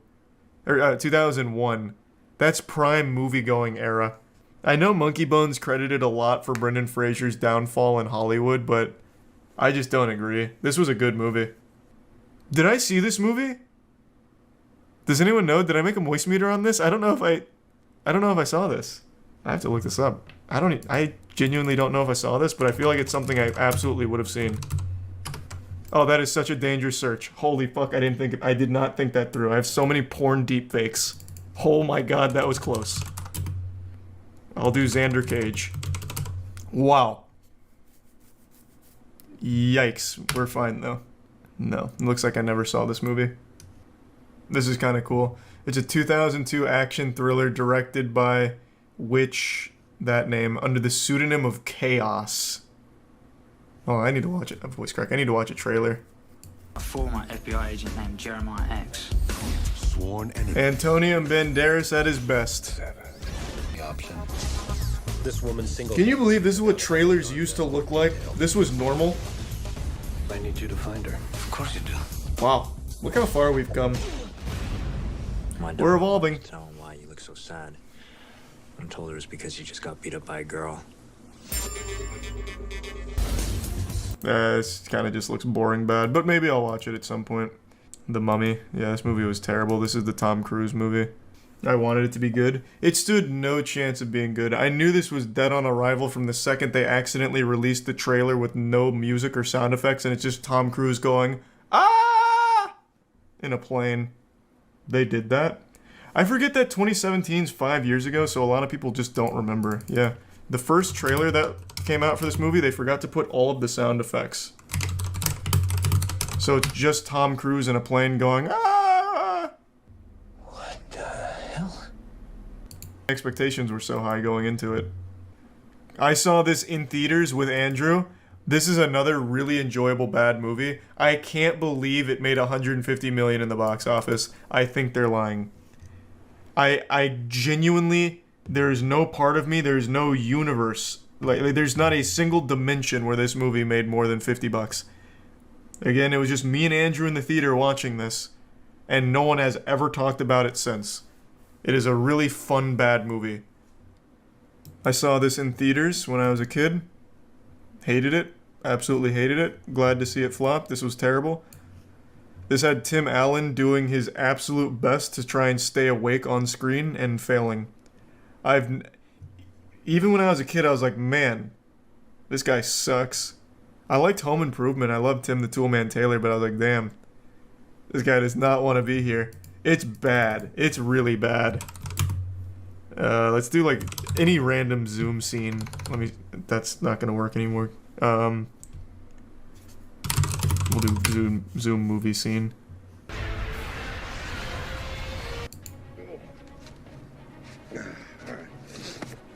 Just like riding a bike. The story is he hated being a hero or some shit.